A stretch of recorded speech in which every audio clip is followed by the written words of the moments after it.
Hey, all right. Shabbat Shalom. We are back. Um,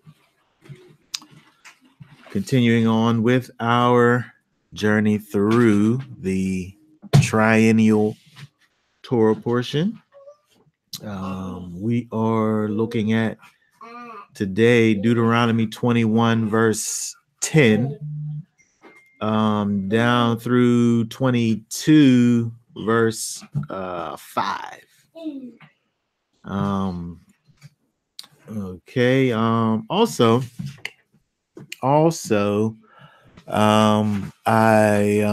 will look at the half Torah portion, which is in Isaiah 54, 1 through 10, and I think that's appropriate for Hanukkah. So I'll talk a little bit about um, Hanukkah as it relates to what we find in Isaiah chapter 54, 1 through 10. But first, what we're going to do is look at Deuteronomy 21, verse 10. Let's see here. I want to go through, there's a few points through this chapter and the first 5 verses of the next chapter that I wanted to pull out and talk about. A couple interesting things that we find inside of this chapter here we want to look at. And as always, try to see how we can get some practical application, in these commandments, from these commandments that we find in the Torah. So I want to start off by reading. Let's see here. We want to start off with verse 10. Verse 10, and we'll just read down through verse 14.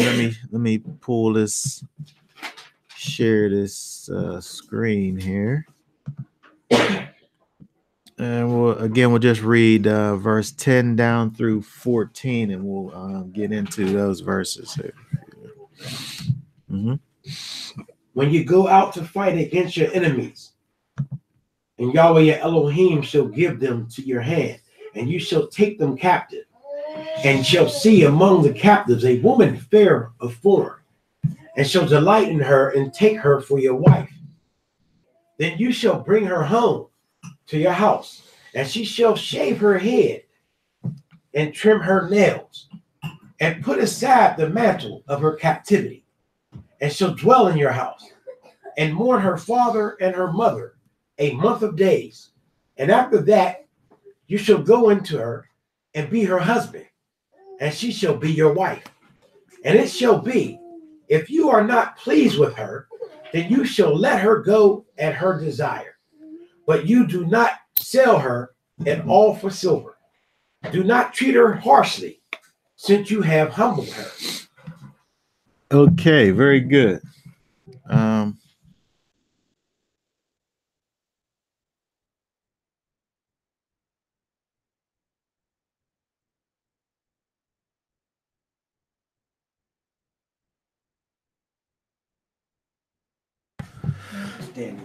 Okay, so there's a few things we see inside of this here verses here. First of all, when we look at going back up and dealing with fighting against your enemies, even though this command is non-specific, we know that it cannot be talking about the Canaanites or any of the 7 evil nations that were in the land of Canaan. We know that Because if we look, let's see, if we look back in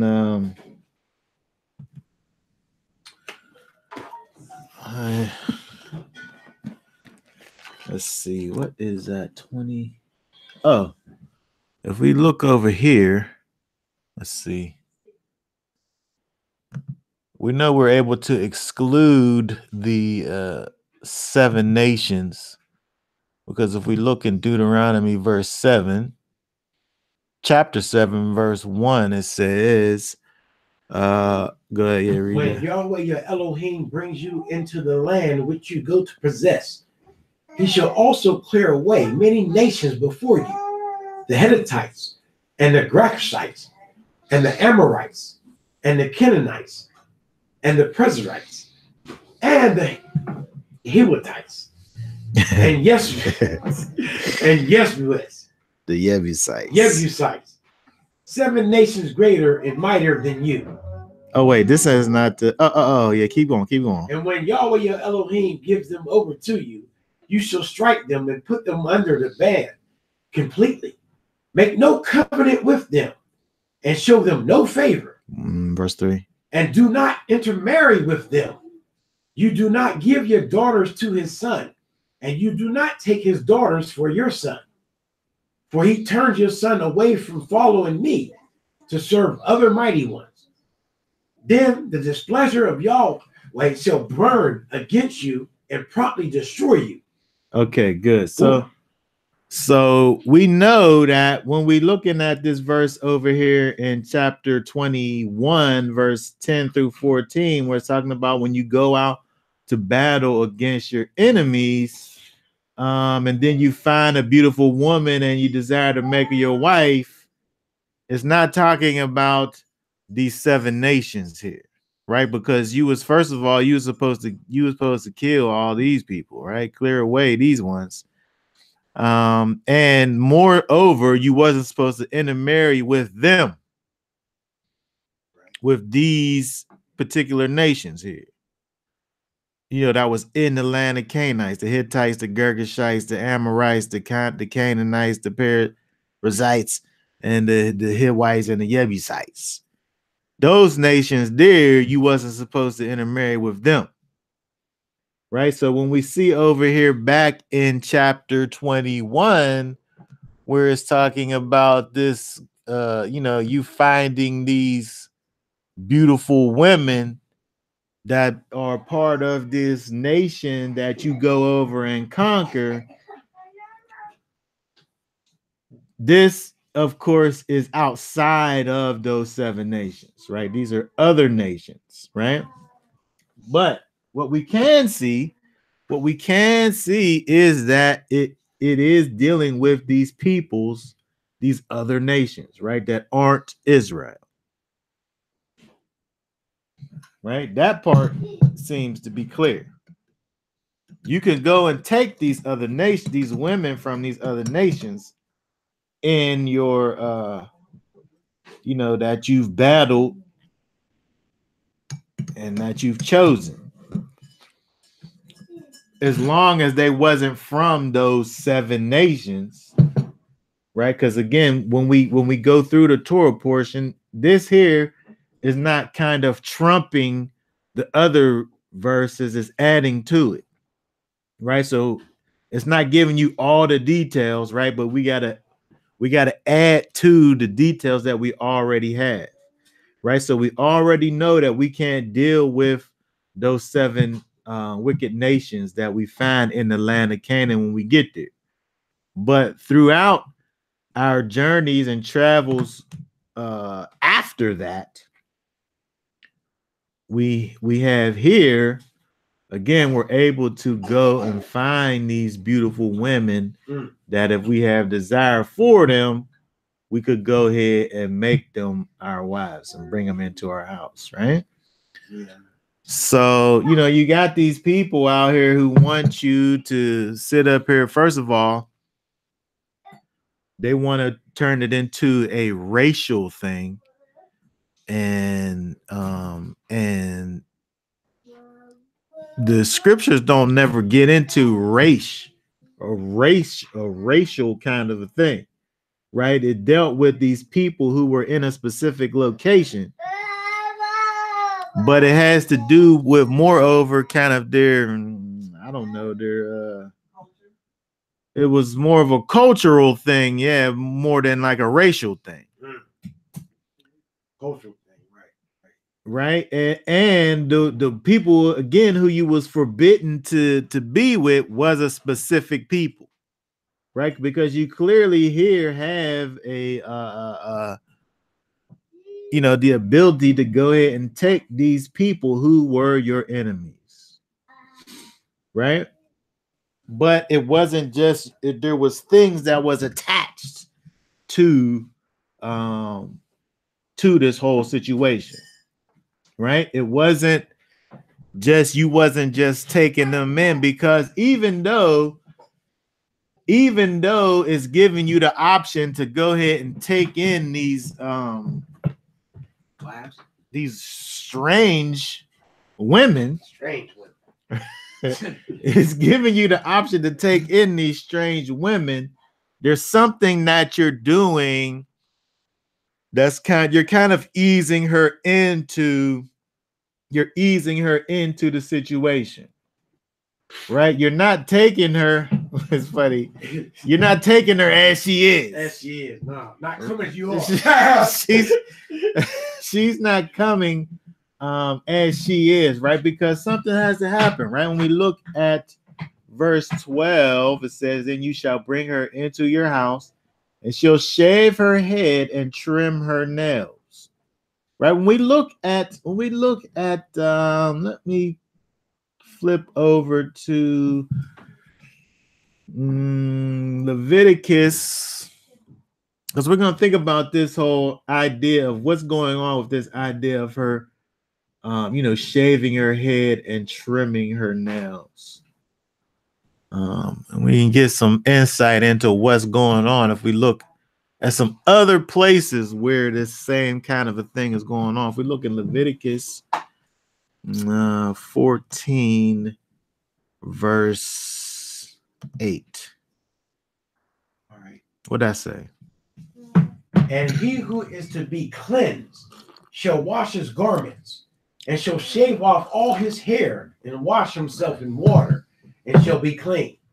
Then after that, he comes into the camp, but shall stay outside his tent 7 days." Okay, so when we see over there, part of the cleansing process has to do with kind of like shaving off your hair. Right, you're kind of starting over. You shave your hair, right? You got your nail. Then here is even adding in the idea of trimming the nails. So you're cutting the nails, you're shaving the head, right? It's kind of a cleansing kind of a thing that's going on, right? So we see the first thing that's going on when you're taking in this strange woman is that she needs to be cleansed. Oh my goodness. So that's the first thing. So we see this cleansing thing that's going on, right? So because when we think about this, just because this person is not part of those 7 forbidden nations, right, doesn't mean that they have these, that it doesn't mean that they don't have customs that are contrary to the Almighty, right? The chances are they probably do have these customs, right? So we still wouldn't want because again, when we look back, we weren't going with these other nations, not only because they were part of these 7 nations that we was going in to dispossess, but it shows us that, we don't want to go after these nations because they're going to cause us to go after their gods. Yeah, right. They always did that too, right? So it's not as if so we had to think about these other nations, they could still have the propensity to get you into these same types of things. So there has to kind of be this renewal thing that happens, right? When you have the removal. I guess there's a removal, and then there is a cleansing that happens that we see. The removal, of course, is, you know, you going ahead and taking that woman and bringing her into your house. And then there's the cleansing part that deals with the shaving of the head and the trimming of the nails. So let's see, when we keep on going, verse 13 says, she shall remove the clothes of her captivity. So you also have this kind of, when you think about the clothes, right? The clothes, you know, we don't think about these type of things when we, you know, now, because when we kind of get back into our Hebraic culture, you know, that our attire and our clothes can be incorporated in that, right? So when we think about our culture now, you know, when we're returning back to that Hebraic culture, we can think about how you know, clothes can be something that's incorporated in that, you know, because when you look at these ancient cultures, you know, you were able to distinguish people based on their clothing. I think it's and it's kind of a Western thing where that's not. Well, I guess it could be. I guess it's kind of like that, but I remember it was interesting. Tirsa and I went to this. I don't remember who we went to go see at something, and there happened to be some ladies there from South Africa.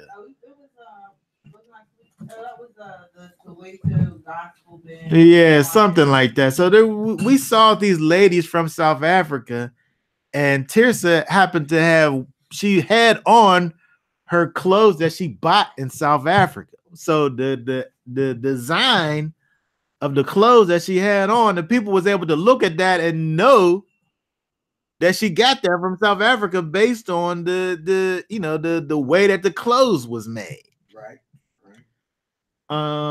So yeah, that definitely still exists today. Yeah. When I go to other countries, you know, people will take one look at me and they be like, "Oh, you're an American." You're American. Yeah. So it's kind of like there's a connection between the clothes that we wear and, you know, our culture, right? So again, when we're looking at this this woman that you're bringing in, right? There's part of the process. You have the cleansing thing. You have the removal thing of the, you know, of her past with the cleaning of the shaving of the head and trimming of the nails, but you also have the removal of the clothes of her captivity, right? You're taking her, you're removing her from her culture, right? Because you don't want that culture, right? You're bringing her into yours. And even it says, she shall also remove the clothes of her captivity and shall remain in your house, right? So it's kind of as if we see kind of this kind of total disconnect of the old and her kind of moving into the new, right? As it regards to her hair and the nails, and her actual locality as far as being in your home, and you're taking away the cultural connections in terms of the clothes. Because another thing is that when you look back, like we now, you know, people got an outfit for every day of the week. Yeah. It wasn't like that back in the days, right? You had like a set of clothes, right? If you wanted to get fancy, maybe there was something more that you put on top of what you already had to kind of flash it up or something, right? But you wasn't having like a closet full of outfits, right? For you yeah, yeah, the regular person kind of had an outfit, and that's what you walk around with. Sound like me today, man. Sound like me too. That's funny. I think the day has a whole word. I know it don't sound like you. You kind of yeah. Oh, you talking about having a lot of clothes? Yeah. Oh yeah. It don't sound like me. Yeah. I can't do that. The kids will eat me alive. I probably go crazy. Yeah. So we see this kind of we see this process of this thing going on, right? Of this whole idea of this purification, this cleansing thing that's going on. And then also you're giving this lady a full month to be able to mourn her father and her mother. Right. Right? Because most likely they were killed.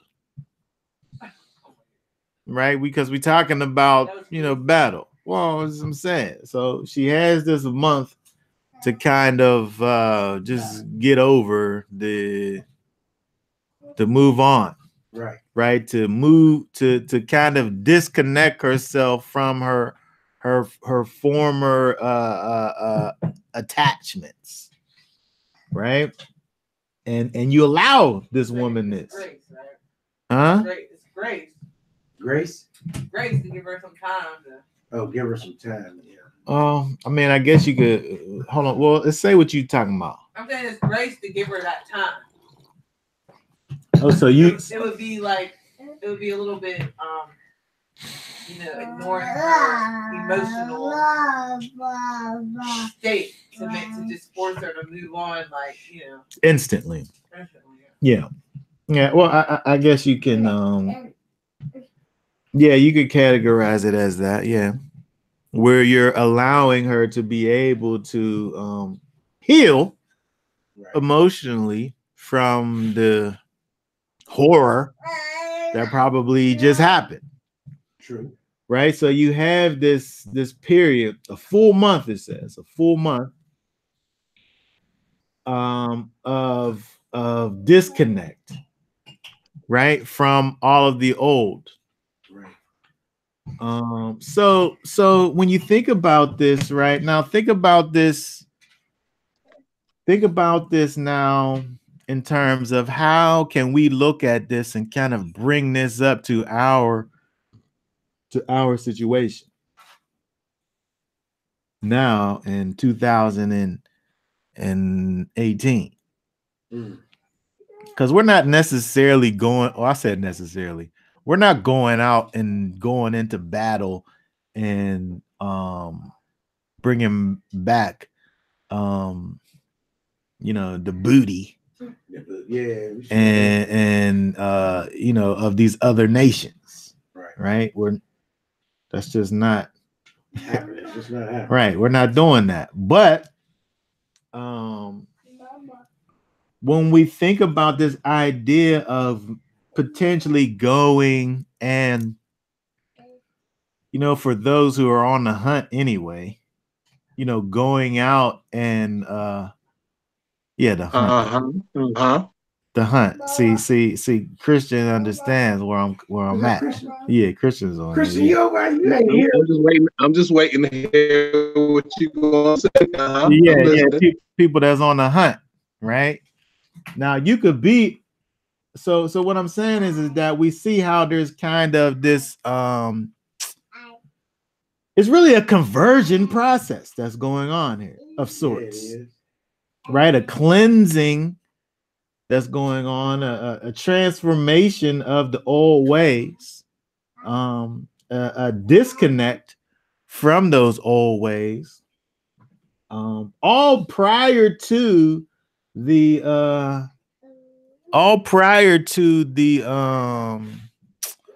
what's the word?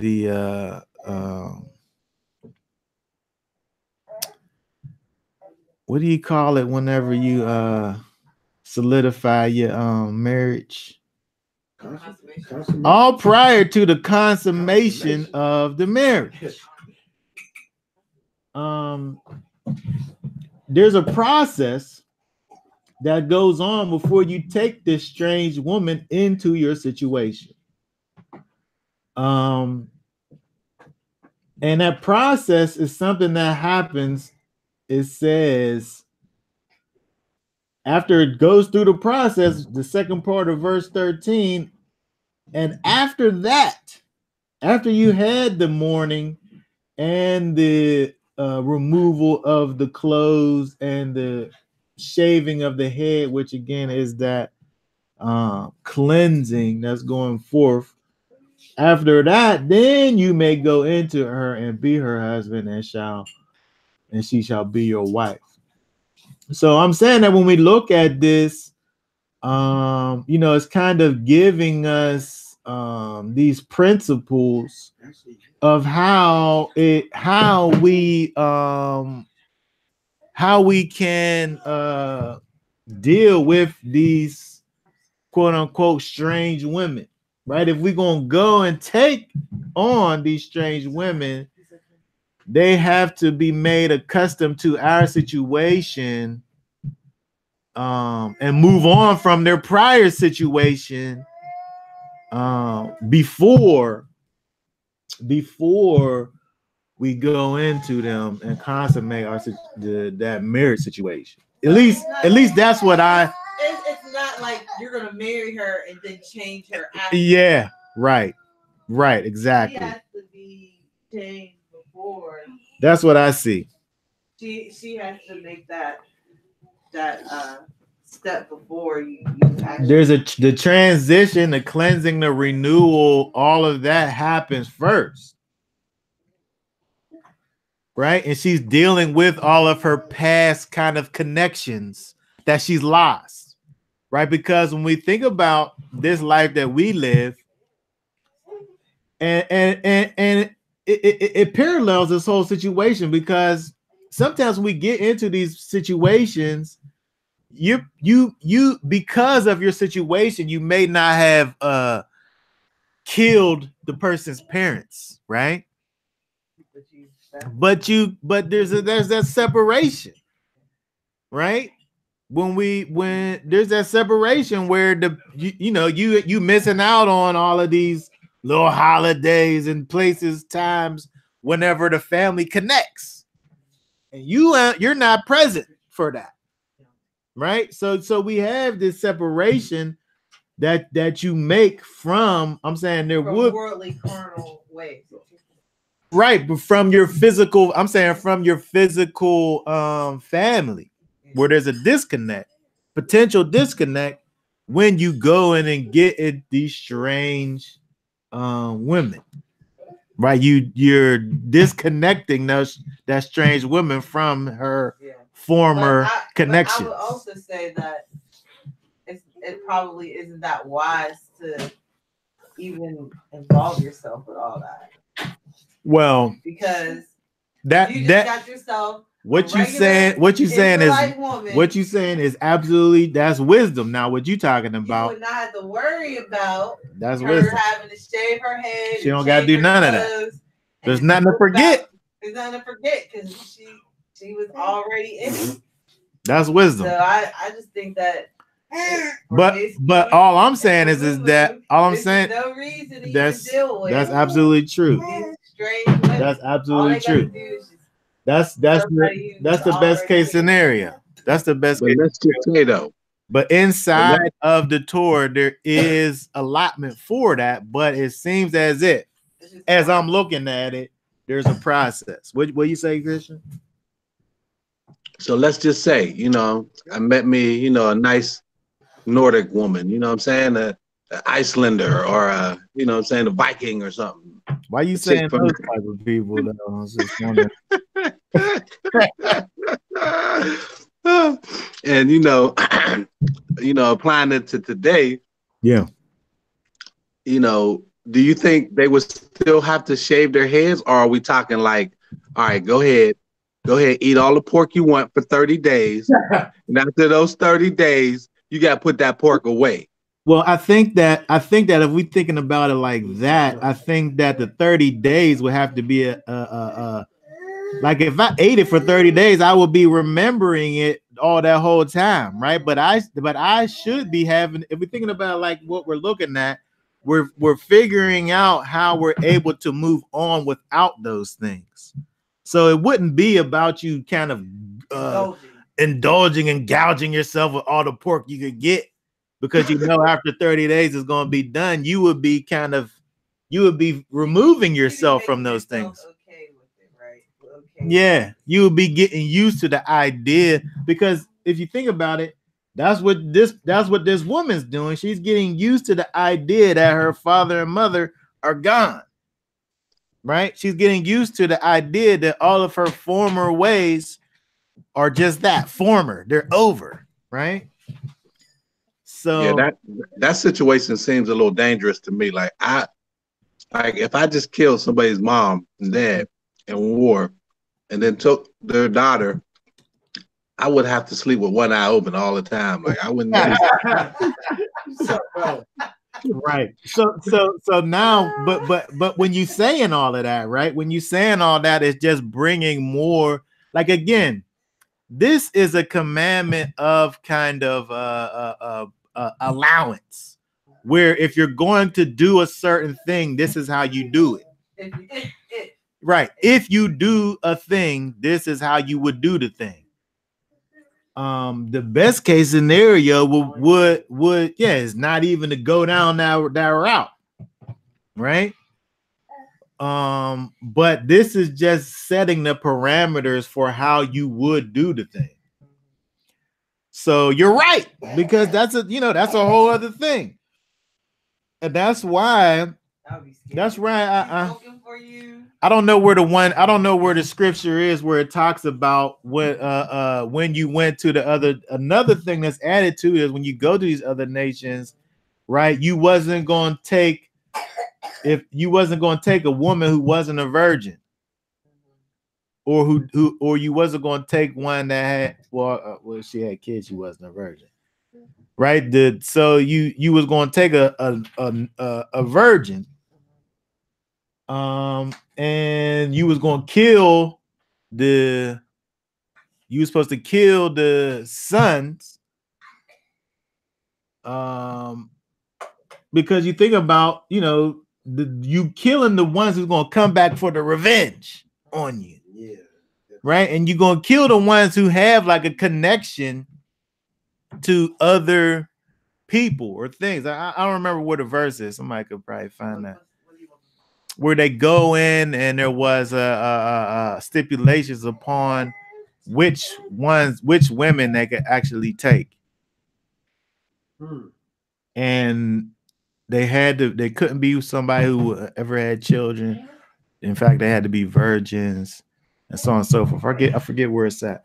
But what Chris brought up in terms of this idea of that kind of, one eye open thing, is all of these things are, I think that, again, what Tirsa brought up is the wisdom is just to not even deal with these strange women in the first place. But because you have all of these things that you have to think about, where if this whole month had went past and that woman wasn't able to now also I think about the when you married a woman and she has the whole year of you making her happy, right? So that's just across the board of somebody who you marrying, right? Yeah. So not only do she got a month of mourning, but then she got a whole year of you brightening her situation. Yeah, for that year, right? Well, yeah, it's hard out here. You went to work and everything. Yeah, we're in captivity, so yeah, we're not able to. Most have forgive us for our iniquities. What do you do for this year? You chilling. You chilling. You got the year off to chill out. Let me find it. Where's it talk about that in Exodus, Leviticus? Talks about what?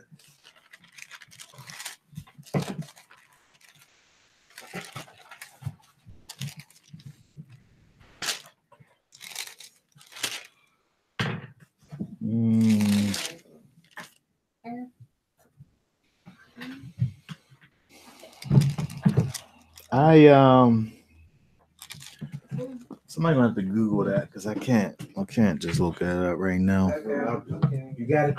I'm getting it. That might be Deuteronomy 24. Deuteronomy 24, verse 5. That don't sound right. That's it. What it say? Oh, chapter 25? Deuteronomy chapter 24.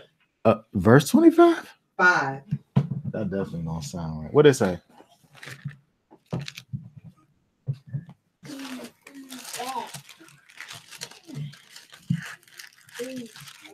Yeah, it should be 24 and 5. Yeah. Oh, I was thinking about 20 verse 7, but go ahead. When a man have taken a new wife, he shall not go out to war, neither shall he be charged with any business, but shall be free at home 1 year, and shall cheer up his wife, which he has taken. That'll make her happy. Samak, so bringing joy. joy. Make her joyful. Right? So I think that when we look at that, right, again, these are when we add all of these verses together, right? So she not only has this month to mourn, but then she has a whole year to be cheered up. Right? So it is, I think it is kind of built in to kind of bring her beyond the past.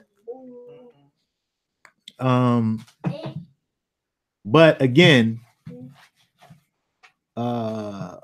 you bypass all of the potential resentment and things if if you didn't have that history, that beginning, because we're not talking about death, but if we're thinking about it in the now type of a situation, if we have these people who have these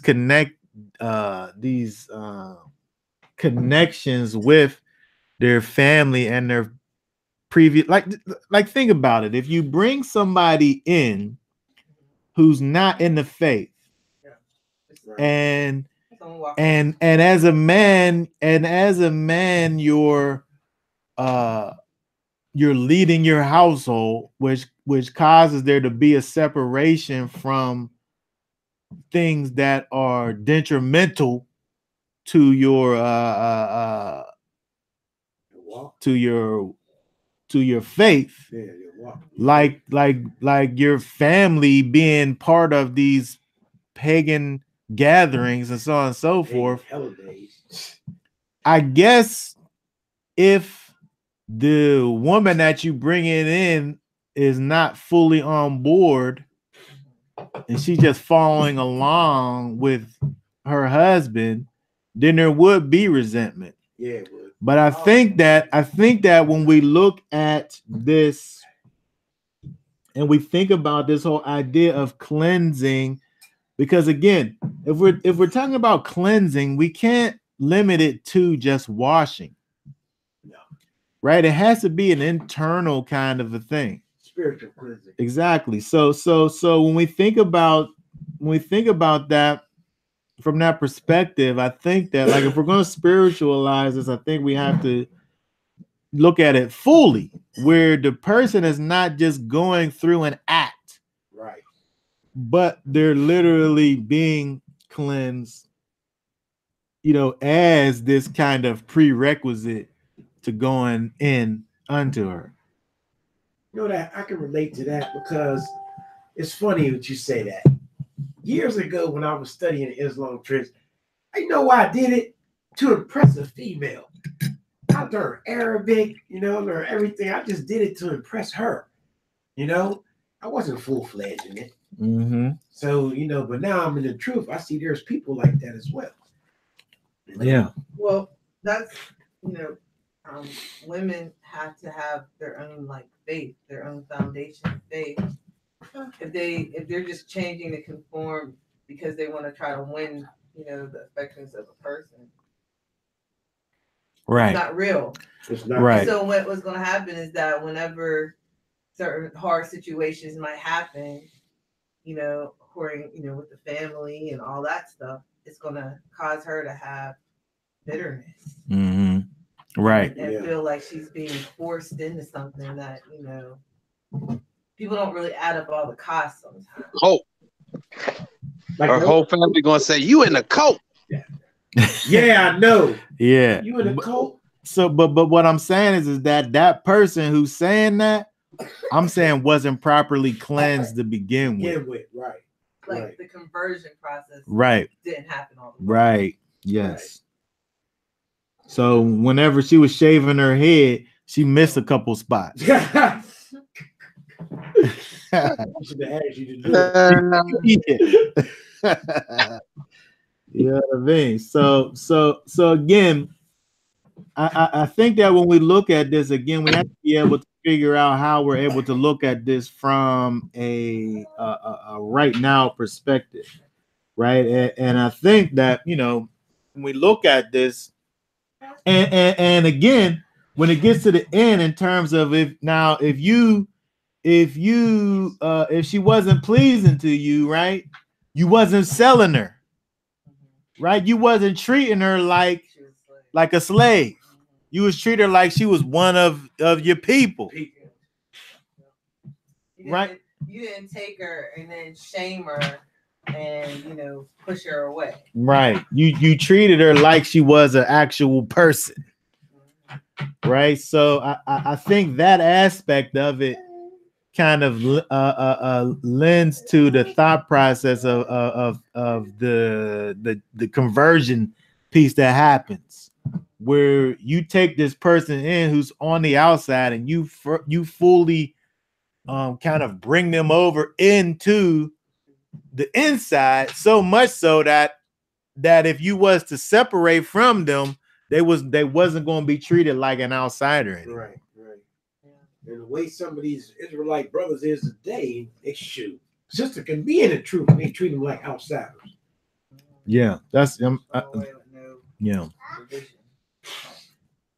Right. So again, when we look at these things, we're able to see the character of the Almighty. Right. He shows us his character again through these commandments, and we see how he's instructing for his people to behave, with one another, right? And it's a perfect example, right? When we look at this, how, these men are to treat these former prisoners of war, right? That actually become wives and part of their situation.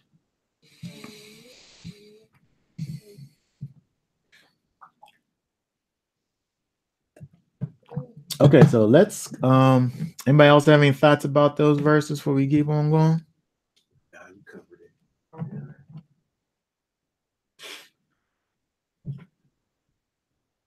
it. No, we're in Deuteronomy 21. Oh, let me turn back. Okay, so let's go back to Deuteronomy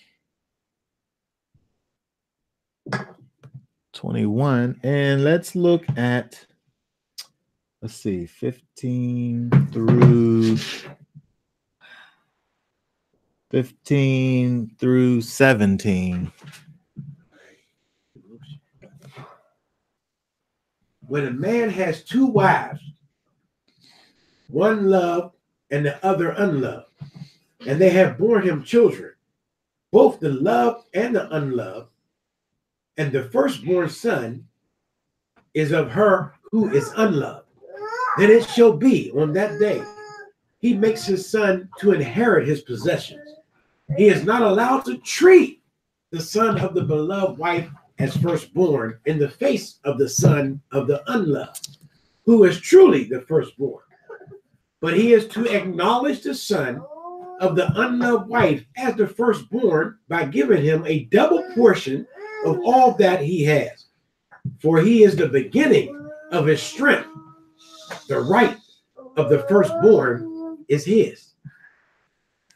Okay, very good. So let's look at this, because when we think about this idea of firstborn in Israel, or firstborn, even how it relates to the Almighty, he is the Most High.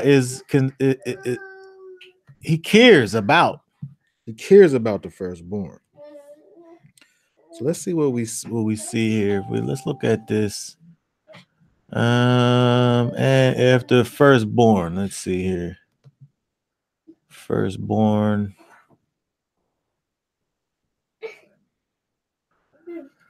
Eldest, firstborn, chief.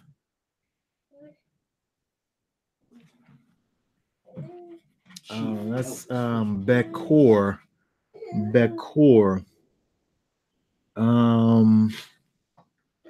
It's from this word Bakar. It's from this word here. Oh wait, I gotta change the way this is so we can see it.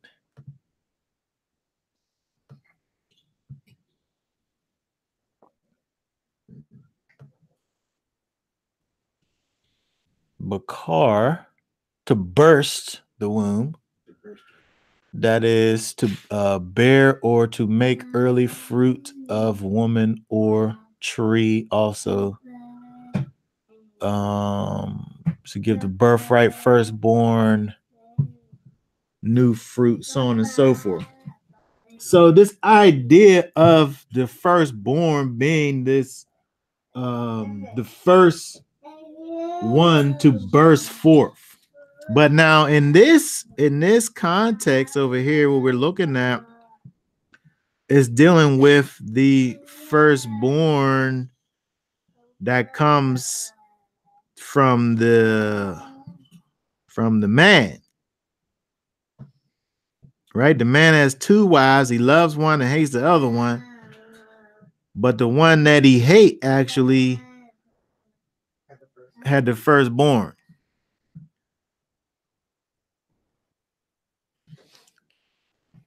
So let's look at a couple things, because we want to just think about this whole idea of this whole firstborn thing.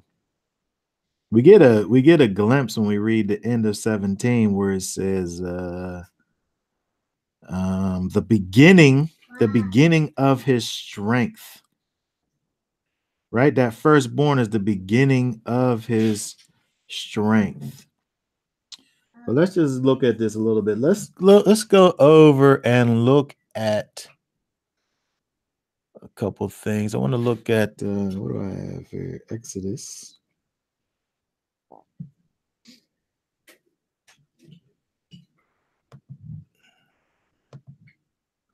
Exodus 4.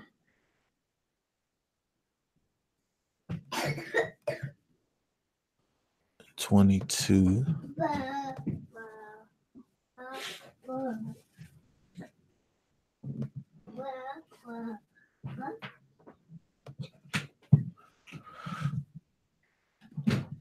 Okay, Exodus 4:22. And you shall say to Pharaoh, thus says Yahweh, Israel is my son, my firstborn. So I say to you, let my son go to serve me.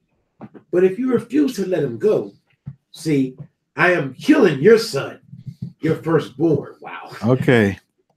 Okay, so this is what the Most High, this is how the Most High looks at Israel in terms of his affinity to Israel is as a firstborn.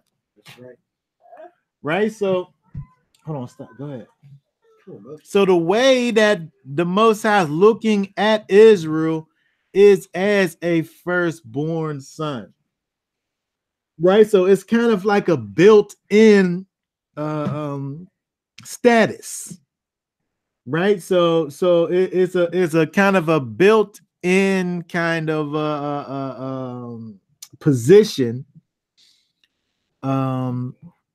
that the Most High is honoring here. So if when we look back at Deuteronomy and we think about this whole idea of the two wives and the loved and the unloved, the one who's doing that is really kind of ignoring this position that the Most High says is honorable, right? It's ignoring because when we think about it, the Most High is the one who brings forth, who allows for life to be brought forth, right? That's right. He's the one who allows it to be brought forth.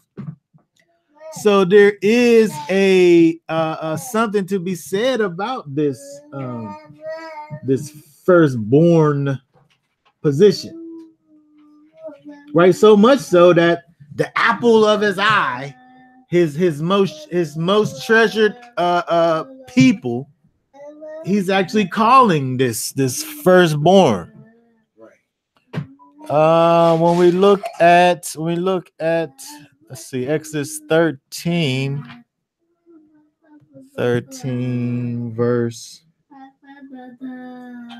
verse 1 and 2. What's that say? Verse 13. 1 and 2.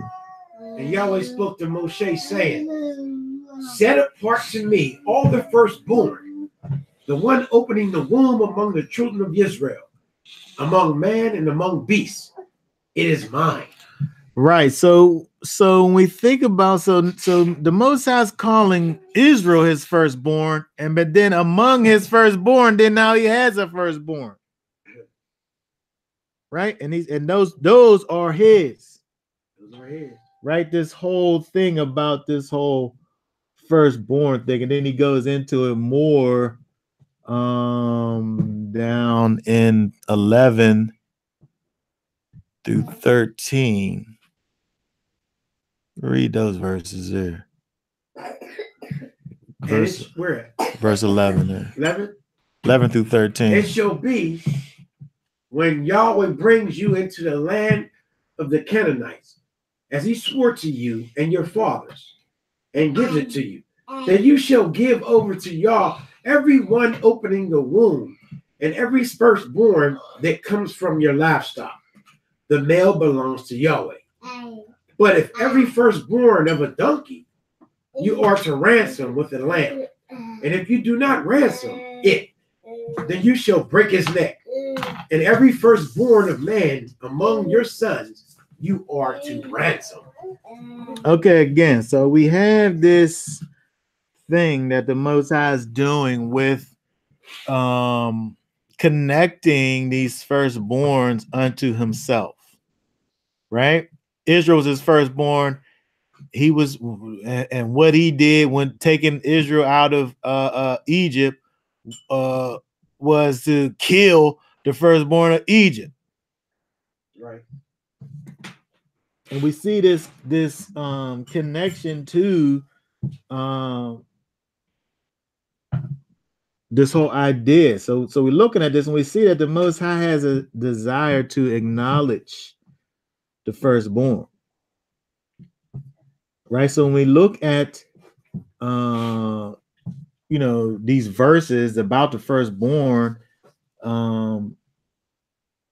and this whole idea of basing inheritance on these relationships, with the various wives, to do that would be forsaking that which the Most High is deeming as important.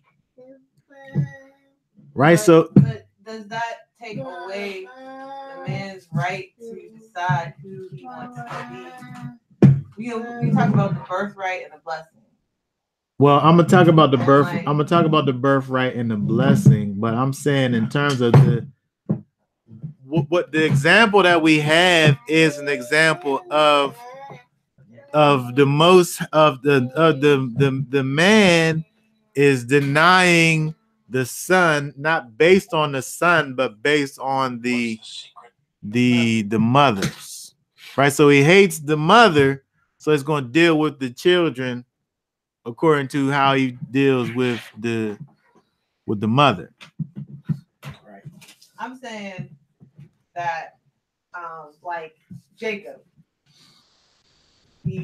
let's talk about Jacob. He took away Reuben's position. Well, let's talk about Jacob, his own self first. Okay, let's talk about Jacob his own self. I'm sorry, I'm ahead of the thing. Right. So when we think about Jacob and Esau, Esau was the one who broke through first, right? Esau was the oldest, right? So we think about this whole idea of, which is important, right? The birthright and the blessing. The birthright belongs to the firstborn, right? So you have the birthright, those rights which are attached to you based on your birth, right? And then a blessing that's attached to it, right? So you have, so when we think about this idea of a birthright, we could think about that as being something that that can be connected to the physicality of it all, right? Esau literally came out first, right? Yeah. He literally came out first. So he was physically the firstborn.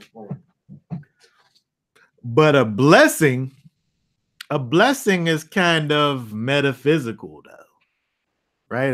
The blessing is not physical, right? It's something that's being bestowed upon this person based on their physicality, right? So it's something that's it's not physical, right? It's Spiritual. It's a spiritual thing, right? So the one thing should facilitate the other because of who you are from a physical perspective. That should facilitate there being this blessing that's attached to you, right? So when you think about what happened with Jacob and Esau, once Jacob tricked his brother, once he tricked his brother into giving him the birthright, the blessing actually was due to him because of his position. But the father was on the outside in terms of what was going on with this whole trickery thing, right? Yes. But what I'm saying is that your physical position should facilitate a spiritual thing that's attached to it. So, but again, we think about Jacob and Esau. Jacob didn't let his father know what happened with the other thing, but he knew I got the birthright. Now I got to get this blessing, this thing that's attached to it, right? So all I'm saying is that when we look at this whole idea of firstborn and blessing and birthright and all these things, we understand that there is a position that is built in with just being the firstborn that facilitates this other thing. Even we look at Ephraim and Manasseh, right? Where Jacob is given the blessing to the one, and the father's like, wait, the firstborn is this other one. So you supposed to be blessing this one, but you blessing the secondborn as if he's a firstborn. But then based on the prophetic part of it, we see that the younger is going to be greater than the younger is going to be great, but I mean the older is going to be great, but the younger is going to be greater. Right. So there was like a prophetic kind of a switching thing going on, but that switching thing had to happen though, right? So, or is it based off of the actual person rather than the father's? Like, you know. Yeah. So I'm saying what we're. Love Rachel. I know, but what I'm saying is that what according to what we're looking at, there can't be. You can't deny the thing that the Most High has set up based on the mother. It can only be based off of what the Most High has to say. And we see that with Reuben. Well, Reuben, he messed his own situation up based on what he did. Yeah, he did. And then Jacob's beloved wife's son got 2 blessings for Manasseh and for Ephraim. But so it's like, you know, she got the firstborn son status. She did. That did happen, but it's like when we see, I think the problem that we see with Jacob, you know, with Jacob and his sons, we see how even though we look at Joseph and he does give us a picture of Messiah, Right. but we can also see the dysfunction in the way that Jacob treated his sons. Yeah. Right? It was definitely dysfunction. You know, how he, like the fact that he placed his younger son as such a high esteem over his other sons caused them to hate him and plot to kill him and all of this. Right? So we can see the dysfunction in all of that. Right. And you know, I always think that maybe this commandment was to try to prevent, you know, for example, because Jacob, it is after, yes. It is after, and Jacob had the 2 sisters who was actually wives of his and all that, and now that's against the Torah. Right. So maybe this was to try to, you know. Another example where the Most High is fixing our things that we're doing. And our flesh. And our reality. Yeah. But I'm just saying here, we can first of all see the importance of the firstborn and see the way that the Most High looks at it and what he desires to be the case for the firstborn, and then not forsaking that based on the mother. Yeah. Because that's a, you know, that's the example we have here. The forsaking of the position has nothing to do with the son, but everything to do with the mother, which, you know, and you know, in connection to what we're looking at is that, you know, that's the wrong part. Well, I mean, and when I look at it, how could someone hate their own, you know, self? You know what I mean? Like, it's the child's destiny isn't necessarily tied with the mother, necessarily.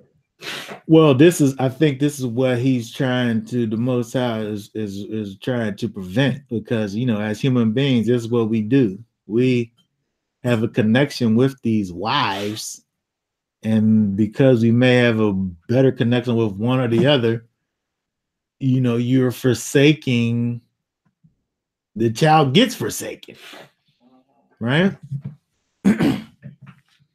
So this is what the Most High is seeking to prevent with this commandment in the first place, is fixing our carnality, you know, our partiality.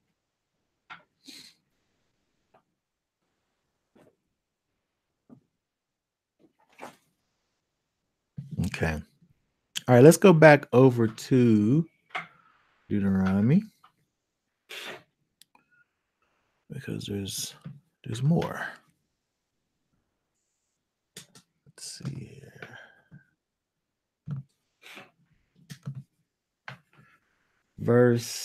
We want to look at verse 18 through, let's see, 21.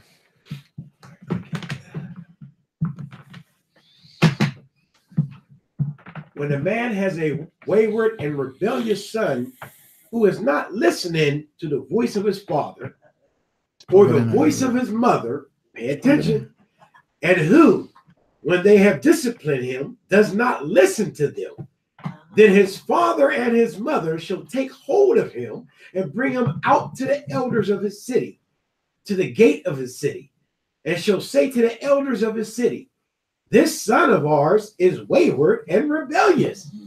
He is not listening to our voice.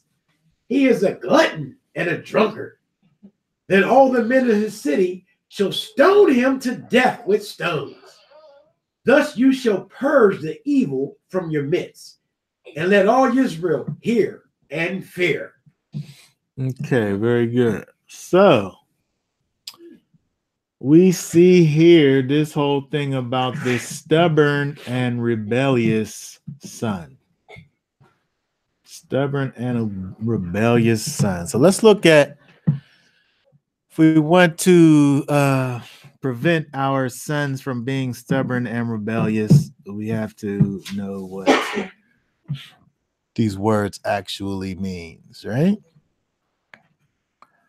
So let's click back over here on this.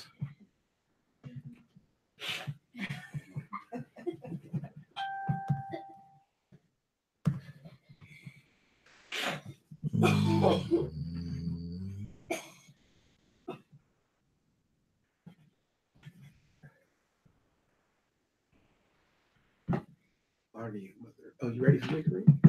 Oh, you just checking the word? Yeah, stubborn. This word is sarar.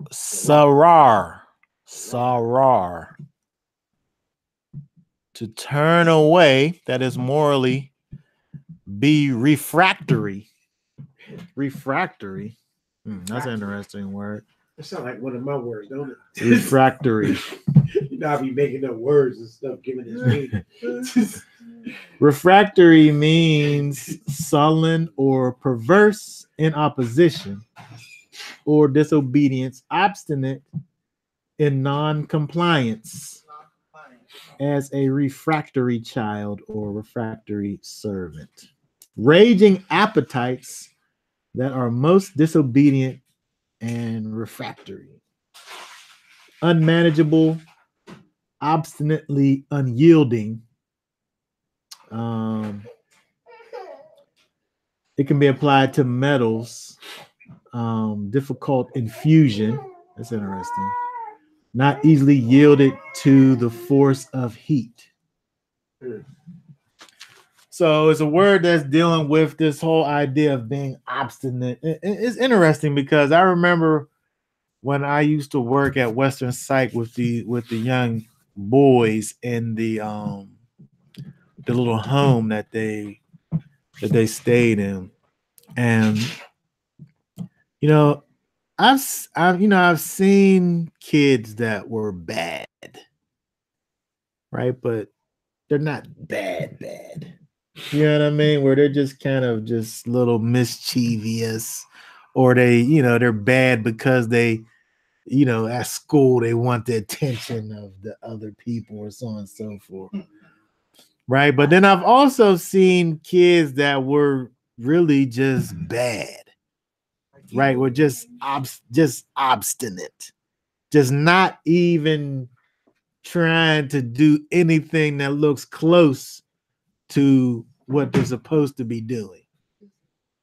Right. So when we think about this sarar, this person who has turned away, where you're just totally just a revolter, right? As it says there, a revolter. I didn't get that far, did I? A revolter or revolting, just totally doing the opposite of what's being told. I wonder if we got any revolters up in here. Yeah. As Africa points at his. We don't have any revolters. I don't think you got no revolters. There's no revolters. Okay, good. Okay, so when we think about this idea of being stubborn, right? where, I mean, now that I think about it as a baby, like as a like baby stubbornness is something that I've witnessed. You know what I mean? When you want that baby to eat them vegetables and they just close their mouth as tight as they can, right? They just refuse to let them vegetables enter into their mouth, right?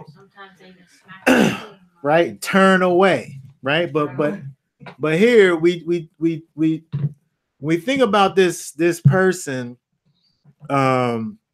this rebellious son.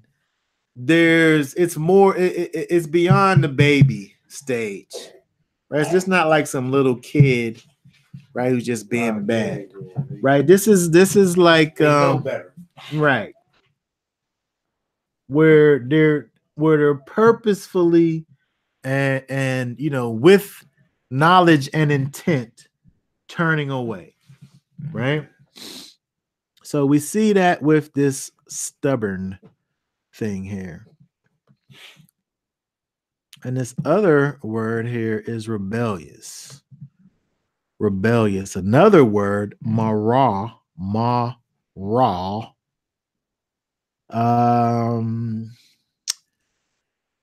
To be or make bitter, unpleasant, to rebel, resist, disobedient, disobey, grievously, provocation, provoke against. So it's almost as if you're this other word, which is giving you kind of the same kind of has the same connotations with it, but it's this other word, as if to say that it's kind of multiplying really this idea of rebelliousness, right? Where it's giving you these different aspects of it. No, it's funny. It's funny that it does say that, but if you also know that that's the punishment of doing it, death. But it also tells you there's a blessing behind it too. It's the only commandment with a blessing and a promise. To honor your mother and father, that your days may be prolonged in the land which y'all give you. Mm-hmm. So there's a blessing. But that's literal though. That's literal. You won't die if you pay attention if to you mommy and daddy. honor your father and mother. Because under here, right, if you not honoring your father and mother, if you're being rebellious and stubborn, being somebody who's turned away, rebellious, revolter, in regards to, because again, when we think about us, I know when you think about the what is commanded of the parents and towards their children in terms of we look at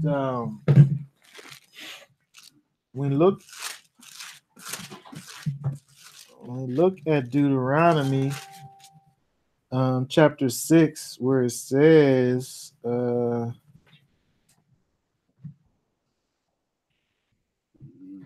let's see. So that's chapter 5. Chapter 6. Verse 7. 6 and 7. And these words which I command thee this day shall be in your heart, and thou shalt teach them diligently unto your children. So you're commanded to teach the words of Yahweh diligently unto your children. That's right. Right. So the parents part in the whole situation is to actually teach the children diligently of the ways of the Most High. But then likewise the children are actually commanded to be able to receive these teachings that they're diligently being taught from their parents. And when we look and see at this, when we're dealing with this rebellious and stubborn son, if we let me click back over to this other version here.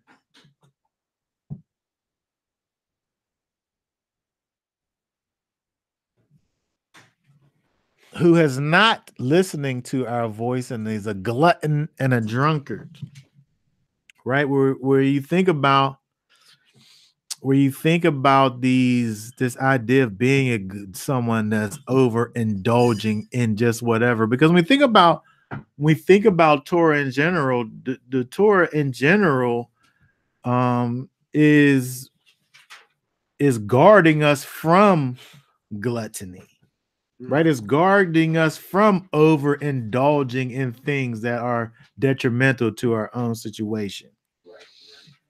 Right. So when we look at this individual is dealing with somebody who's just doing the complete opposite of what Torah is describing. When you think about the idea of being a drunkard, which is probably something that I can speak to because there was a time in my life where you was drinking.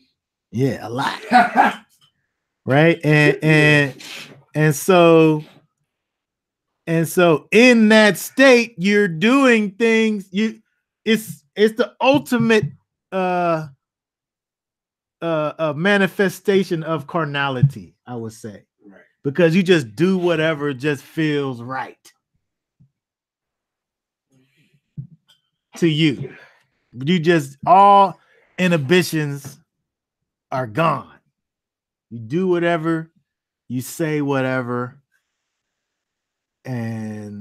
but again, this is something that is the complete opposite of what the Torah in its totality is showing us, right? That we have to have boundaries, right? Isn't that what like they say about people, the brain doesn't get fully developed. They don't know how to set boundaries until they're like a certain age. Yeah. The brain, because of the brain action. Right. So I'm saying, so when you think about that, whatever it is that becomes developed when you become an adult, when you get drunk, you're reversing that thing. You're reversing the ability to be able to have self-control and operate off of impulses and things, right? So in as far as Israel's concerned as a whole, this individual is completely worthless and useless. They're not going to come back from that state of rebellion. No. And so they're stoned because they're absolutely useless. Right? Worthless human beings. Is that just like with the what is it? If you had a sheep that always is trying to escape, and you kill that sheep because it's going to cause all the rest of the sheep to escape or whatever. Mm-hmm. I'm probably butchering that, but yeah. If I have the same concept. One child that is just going to be this hugely bad example to all the rest of the children. Mm-hmm. But be quiet. Yeah. There's nothing you can do. Right. So again, when looking at this, it's something that's done, punishment that's done to this individual, but the big picture is Israel. And if you think about it, you have this rebellious, wayward individual. That rebellious, wayward individual ain't gonna do nothing but make rebellious and wayward individuals, right? I think that word revolt. Which one is revolt? Sarah. Wayward, yeah. Wayward. Stubborn. That word. if you just have like one person, they can really cause a whole revolution. Like, you know, who's just totally obstinate to the ways of God and everything. They can really turn people around and bring negativity into the situation and, you know, cause a big movement of rebellion. Yeah. It Absolutely. only takes one. That's all it takes. There's always one. Yeah. That's why they took that one out. Right. But I think. But he had to be judged, though, right? Well, yeah. No, You went before the elders. There wasn't no like. Right. The father, verse 19, the father and the mother shall take hold of him and bring him out to the elders of the city and to the gate, and shall say to the elders, the son of ours is wayward and rebellious. He's not listening to our voice. He's a glutton and a drunkard. And then all the men of the city shall stone him to death with stones. Just imagine if he was worse than that. Wow. He was just glutton. He just ate a lot and drunk a lot. Dang, they killed me. Imagine the other stuff that they would do. Well, I'm saying that. Wow. I'm saying that it's kind of I don't know if it's metaphorical. I'm saying it's compounded. Yeah. And I think the idea again that we get from gluttony and drunkenness is kind of this overindulgence of self, because Israel's not about self, right? It's about community. That is true. Right? We are concerned with not only ourselves, but how we relate to our neighbors. Where if you thinking about what goes along with gluttony, it's about I want all of this stuff for myself. I had enough already, but I want more. Right? And that same thing happens with, again, as I was saying, the same thing happens with, drunkard or being a drunkard, where it's just about this kind of just self-gratification and not having any boundaries, right? Again, which is all things that are complete opposite of what we see with Torah. And the end result, right, is evil in the midst. So what's being done to this individual is, as it says, purging that evil from the midst. So again, 2018, we're not out here stoning people. We're not allowed to purge. Well, the purging, I would say, is not unto death.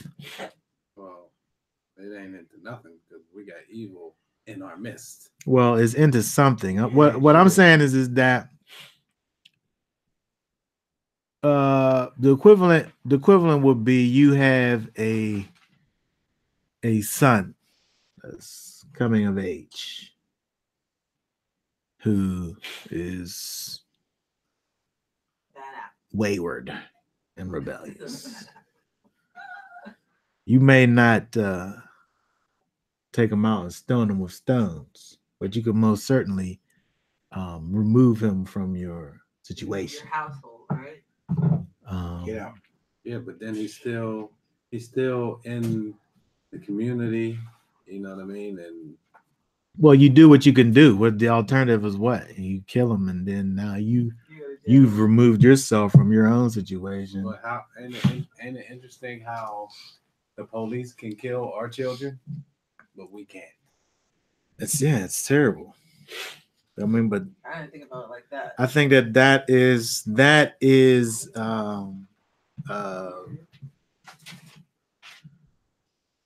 is a reality that we have to deal with here in this captivity. Is that there are things that are. I mean, this judge, jury, and hangman of our situation. This, like, technically speaking, this is something that even though it seems terrible, it's something that helps the community. Oh, definitely. Like if before I ever went wayward, if I saw somebody get stoned for going wayward, you think I would have ever went wayward? Heck no. Mm-mm. No, you I wouldn't. I would have never went off the porch. Right. Exactly. But is that the same thing about jail though? Like people? Nah, jails. No. This is something different than seeing somebody stoned to death. Yeah. They're going to jail in the middle of the community. If you got one person being stoned, if you just take one bad apple today, right, and the whole community comes out and stones them, Mm-hmm. how many bad apples do you think is going to be in that community after that? It's going to be less. I'll tell you that. It's going to be less. Mm-hmm. It might take a couple times. It might take a couple. It might take a couple different stonings. It would have. It's going to affect. Yes. Definitely. Most definitely. Yeah. And then if it's the person's own parents who brings him out, like, yeah, he's this person, he's a killer. All he does is destroy the community by selling drugs and blah, blah, blah, and this, that, and the other. He got to go. Yeah. But being that we're in captivity and we don't have these things in place, you know, we can't have these things. But all I'm saying is that in terms of what you can do, is make that separation where you're able to at least govern your own house. But the poison has spread so far that the parents now protect these little wayward guys. Mm-hmm. You know what I mean? They harbor them because, you know, they probably bringing money into the house. Here you go, Mom. Here's money for your bills. Here's this, here's that. You know what I mean? Yeah. It's a bad situation. It is a bad situation. Hey, another thing too is that society and the culture promotes them. They put it in the music, they put it in all this stuff today, and so now we made all this wickedness normal, you know, and so it's harder to fight against it because now, you know, it's just normal everywhere. Yeah. You speak against it, now you crazy, or you know, yeah, obvious stuff. Where evil is the norm, right? You know, evil is looked upon as being good. But we are talking about people who are not. They're not walking in Torah in the first place. So we need to stone the whole family. I mean, these are the things that we need to get back to in terms of making, you know, being able to live a certain way and govern ourselves to the most that we're able to, you know, in this, despite the fact that we're in this wicked place. Let me stop saying stone, because if somebody stoned me, I would have never got a chance to come back. Right. You know, because I could have been the one they stoned. Yeah. Well, going along with the same thing, right? Then look, if we keep on reading, right? Read the last two verses here. And when a man has committed a sin worthy of death, then he shall be put to death, and you shall hang him on a tree. Ooh. Interesting. Let his body not remain overnight on the tree, for you shall certainly bury him the same day. For he who is hanged is accursed of Elohim, so that you do not defile the land which Yahweh your Elohim has given you as an inheritance. Okay, so man's committed sin worthy of death. This rebellion and stubbornness is worthy of death. Right, so you was put to death, you was stoned, and then after you was put to death, then should be put to death, and you shall hang him on a tree. Right. So first, after he was dead, you put him on a tree. Well, after the community got together and made him dead in the sight of everyone else, then you hang him on. Then you hanging his dead body on a tree. For everybody else to see that. So if you wasn't able to see the stoning, you seen him hanging there until even.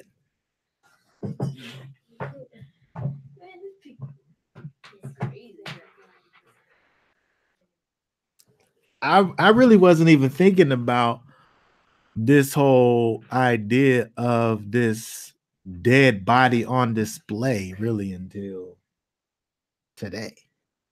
So is that what the European Well, the that's Gentiles different. was doing? That's different because what Israel was doing, you wasn't killing them on the tree. The tree wasn't how you died. You was dead and then put on the tree. So when you look at the it's not like crucifixion because that was the death method. Yeah, this method is death by stoning. You was killed however you was killed. Can you imagine getting killed by stoning, man? Big stones, medium sized stones. Be crazy. But Pebbles. but so it's different than what they was doing because they would kill you by the tree or the wood or what have you, and then burn you and do all kinds of crazy stuff. But this thing was death by however you was going to be killed. Stoning was how they basically did it, and then they put you on the thing. So, right. So now we got this thing to look towards. Well, it went beyond you just knowing about this wayward person and seeing that he was stoned, but taking it to the next level of this is what happens to you, and you're seeing this, it's the nastiest thing to be riding down a road and when you see birds come down and start eating roadkill. But that's what's happening to that dead body that's hanging up there on the tree or whatever they're hanging you up on. But they still had a respect for the body after that. You couldn't be up there for more than just the day part of the day. No, you was down by even, and then they was gonna cover you. They was gonna bury you. Right? We see it. Well, there's some places where they did it, even where it's not even talking about not even dealing with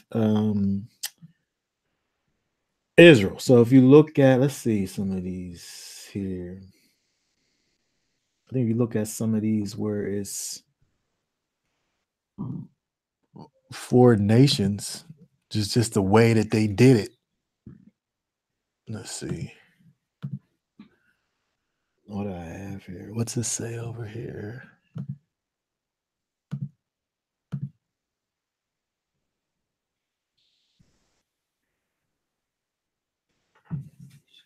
Hold on. Oh.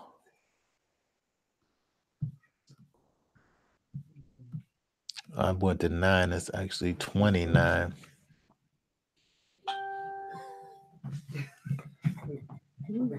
Okay, here we go. So, okay, and Yehoshua burned Ai and made it a heap forever and ruined to this day. And he hanged the sovereign of Ai.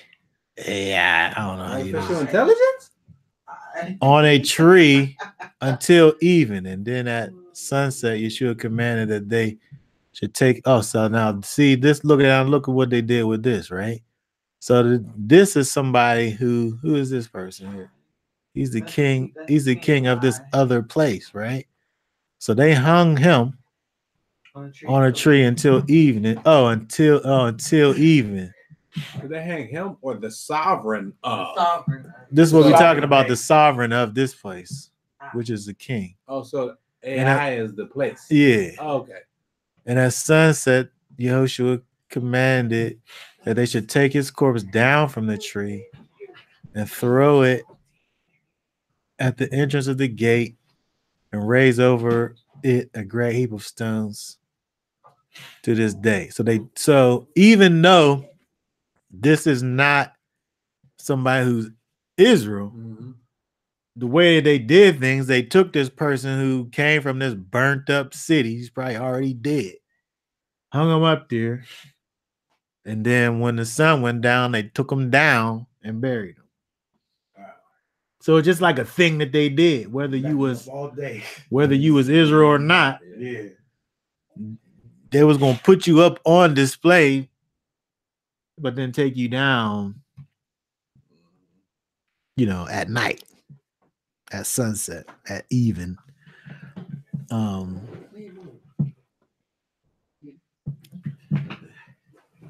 Okay, so let's go back over here.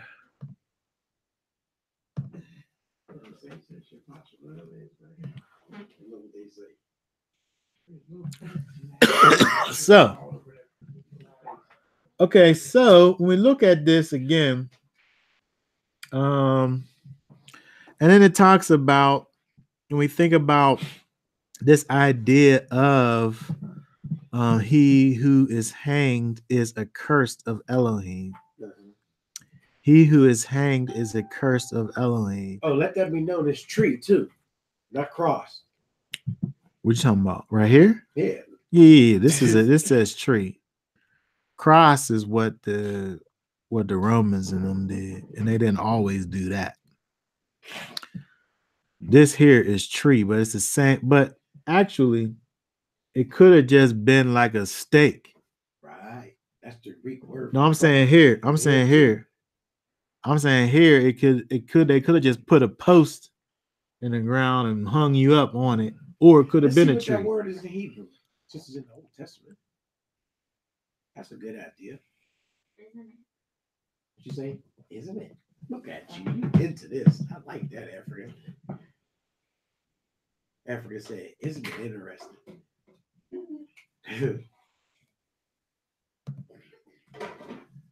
Eights. What's that word? Eights. A tree from its firmness. So it's saying tree based on the fact of a tree is firm. The texture. But hence wood, plural sticks, carpenter, gallows. Like when we talk about Haman. Yeah. And Mordecai when he made the gallows or whatever. Gallows, yeah. Stock, stick, stock, timber, tree. It could mean tree, or it could just mean a big old post. Right. Where you just being hung up on this thing. Right. Now whenever you go to the New Testament in Greek, it'll be wise to look at the Greek word for cross or tree, as in. Yeah, well, yeah. So again, it'll say something similar. You can see from a historical standpoint in regards to crucifixion, it was done in different ways. It was done in the T style, like the cross. The taboos. Well, I'm saying in terms of how they did it with the where it looks like a cross, like we know of, but they also did it where it's just a straight up. So you could either be out with your arms outstretched or up above you. They did it multiple ways. They was kind of meticulous with their torture techniques. Man, they was, especially the Inquisition. But but what I wanted to think about here is the idea of being the verse, what it says here, for he that is hanged is accursed of Elohim. Right. And what we think about in terms of that, is it the actual hanging that's making you accursed? Or if you're already cursed. Yeah, that's what I'm saying. That's what I would say as well. I mean, that's kind of deep right there, because it tells you when Yeshua died, it fulfilled that prophecy. The curse is the one who was hung on a tree. Yeah, it talks about it in Galatians, so right? He became a curse. Right. And in Acts it does say tree. Yeah, some places it does say tree. But the point is that the whole idea of being accursed, that individual who was killed in the first place, right, was already a curse of Elohim. That's why he was killed in the first place. And then now you're putting that accursed individual on display. So we can learn from the mistakes. But when you think about it in terms of Messiah now, right, the act that he did, right, where he took on The sins of the world. sin, he literally became a curse. Right, right. But it wasn't like The punishment of doing something the wrong. punishment wasn't Right, I wasn't understand. doing it. Right. It wasn't making him a curse. He did that by choice. The God struck him to, so he did it. But the thing that he was doing was taking on our sins, right? So he became accursed. Yeah. Well, he did it in the worthy way too, because he did it just like you being punished according to Deuteronomy. He put to death and you hang him on a tree. He took it on himself, and he too was hung on a tree. So it was still according to punishment of custom. Wow. He took it on himself. Yeah, except for the fact that the difference is that if it was according to Israelite customs, they would have killed them first. Yeah, they would have killed him first. And then put him on a tree. Okay, so let's then now look at one more thing over here in the next chapter. Let's see here.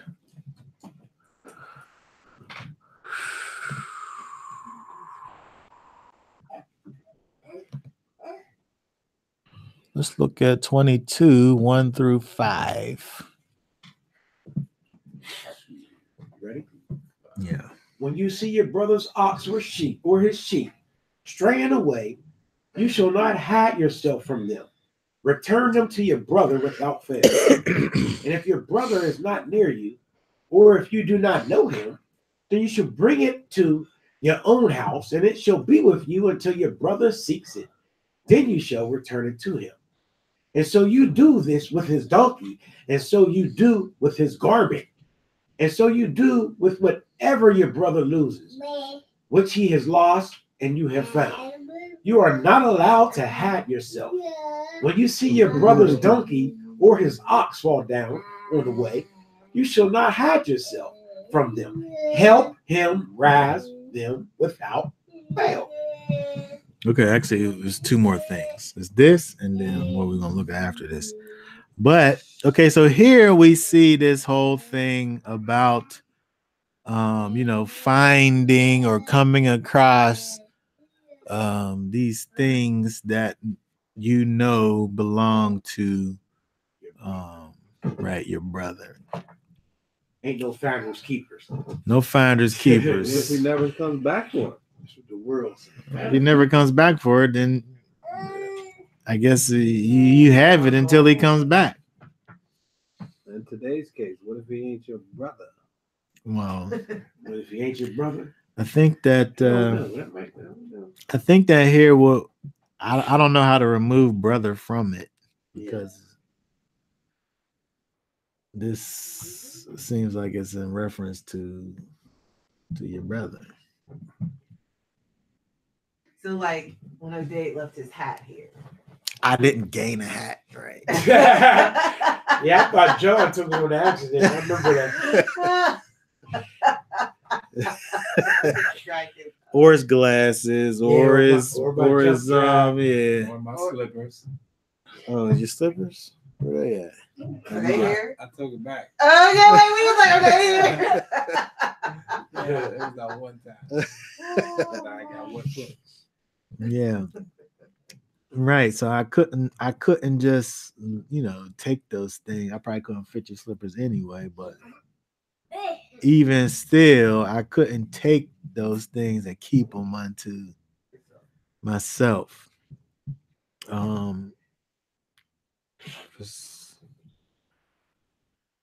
If it's not your brother, though, it don't talk about that. It's not talking about. I don't know. Don't seem like. So I could take along with the Nordic woman. I could take the Nordic's mule. I don't know why you're talking about the Nordic women. The Icelander. Oh my goodness. Well, I think that we can't we can't. It just can't turn into like. You can't turn into thievery though. No, Yeah, I mean, if you have a thing that you know that somebody else's, I think that you should probably. All right, so look, check this out. Scenario. So there was a dog we found, right? Mm-hmm. It was not a Yorkie. What's them dogs that look like little mops? Oh, I forget. What is it? A Shih Tzu. Shih Tzu, yeah. Shih Tzu. Yeah. Oh my goodness, it was the cutest little puppy in the world. We found him. He was, running the streets. Found him, took him in, and we had him for, some months. And he was like family. And then we saw the wanted posters where they were looking for the dog. And we was like, oh, It's like, no. Yeah. We can't let him go. You kept it. And we kept him. You kept him even after the wanted posters? He was just too precious. And that dog was such like, oh my God, I love that dog. But it wasn't like, it was my sister's dog, but we loved that dog and loved him until he died. And after, he's like he's like the favorite dog out of all the dogs. We call him Moppet. He looked like a mop. Took them people's dog. Sure did. It was some Nordics. I think you should have returned it. Yes. Well, I mean, he was a kid. Yes. It's not. It wasn't me though. It wasn't my decision. It was the right thing to do, and we all knew that we should have returned the dog. But it was like, we found a pearl. Yeah. And we kept it. Yeah. And we didn't lose him. Well, he didn't get lost with us. Did he run away from that situation, or you know what I mean? Like, how you just lose something that's so precious and just let it just go? He never got lost with us.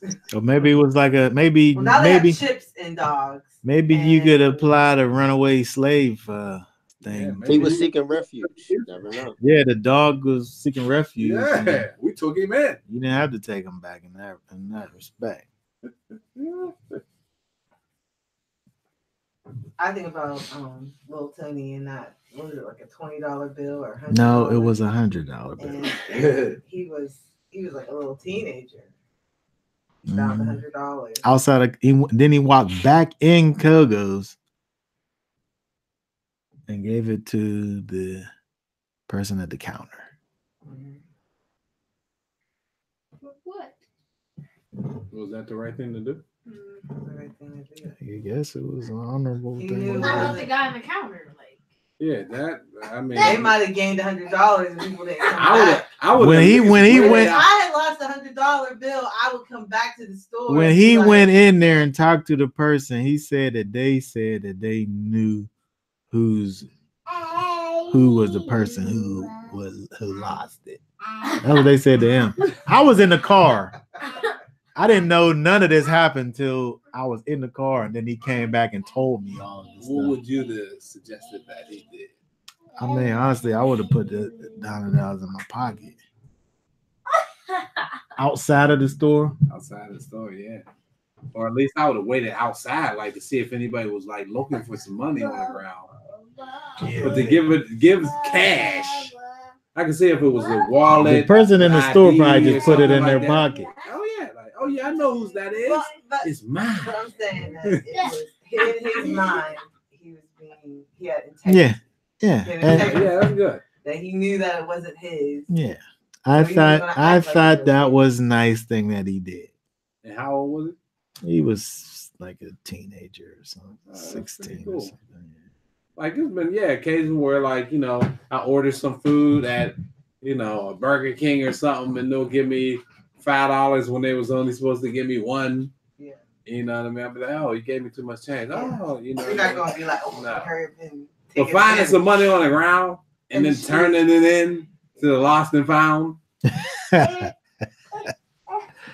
Yeah, I've definitely found a couple. I found a couple of dollars, like the equivalent. But it was like $3. I was walking to my car out of the grocery store, and it was $3 on what I'm supposed to do? Go back into the grocery store and like, Well, that's anybody lose? I'm saying that $100 is more significant than $3. Go get Mr. So you don't forget. Yeah. I'm not gonna say it wasn't an honorable. $20 in Arby's one day, and I was like, I was scared to say, did anybody lose $20? Of course, everybody come out the woodwork. So I told y'all to forgive me. I put it in my pocket. I did, man. I did. I put it in my pocket. You know, I love you, man. This thing, if you ask somebody, is this your money? Yeah. Oh yeah, that's mine. Yeah, you know. So I didn't know if it was my brother or not. Mm-hmm. I Get him. I just think that we should always just try to return. I think you should try to do. If you knew, it'd be different. I would say if we're thinking about it in terms of this, if I see somebody take their hand out of their pocket, the $100 drops out, and then I can see whose it is, Right, then that's right. one thing. Right. But if I'm not gonna go around and try to look, because even here, you wasn't going and looking for the person who lost the donkey. They was looking for it. That's why I said if you was waiting around to see if anybody was looking for it, that's one thing. Yeah. But to just turn it in, man. I mean, I know that if I came back to Kogo's and I said I dropped $100 somewhere around here, I would really want for somebody to have returned that $100. Yeah. To count. Right. I think about losing my car keys in Walmart, and I was like, "Oh my goodness, I really lost my car keys in Walmart." Somebody could just go out and just start clicking, Push the button, get in figure and out go. which car and leave, like, and I'm never gonna know who it is. Yeah. So I would, I left my phone, my right hand, in Giant Eagle on the south side. And I felt like because of the location, you know what I mean? Like I was never going to see my phone again. Yeah. Somebody turned it in. I think what we have to look from this and see from this is just, the principle that's involved in terms of, if we're talking about these things that belong to somebody else. I think even the fact that it's saying that it's a brother is just the fact that you're able to connect the thing with an individual. Like you're able to know that, oh, that's so-and-so's thing, dog, or whatever. I think the implication is that is the knowing of whose it is. And just like we knew about whose slippers it was or about whose glasses. Right. Yeah, right. We got an understanding, so we wasn't going to try to hurry up and put it in our cabinet when they come over, so that they don't see it. Right. Take it right back out when they leave. Yeah. That's called "Thou shalt not steal." Thou shalt not steal. That is it. Okay, so lastly, let's look at verse 5. Let's look at verse 5 lastly. A woman does not wear that which pertains to a man. Uh-oh. Nor does a man put on a woman's garment. For whoever does this is an abomination to Yahweh your Elohim. Say that again. They what? Abomination. They need to hear that one. Yeah. So no cross-dressing. Yeah. So I think that people, we look at this and we talk about pants. And well, that's what they talk about now. Because I don't think the guys back in the day wore pants. No, they didn't wear pants. No, but that's what I'm getting at in terms of we look at this today and think about pants. Where like in 2018 they make pants and have them in the women's section. That's woman's pants. That's women's Now, pants. if I go into the woman's section. However, at the creation of pants, there wasn't no such thing as women's pants. And so there came a time where they started making pants for women. And then now it's a thing like women's pants? That doesn't make any sense. Like I'm saying at the time when they made it. At the time, it was a thing that was made that pertained unto a man. Right. But then now, so over time, there's kind of a disconnect. But when did, I mean, so I'm sure there was a time where it was like, oh, pants for man?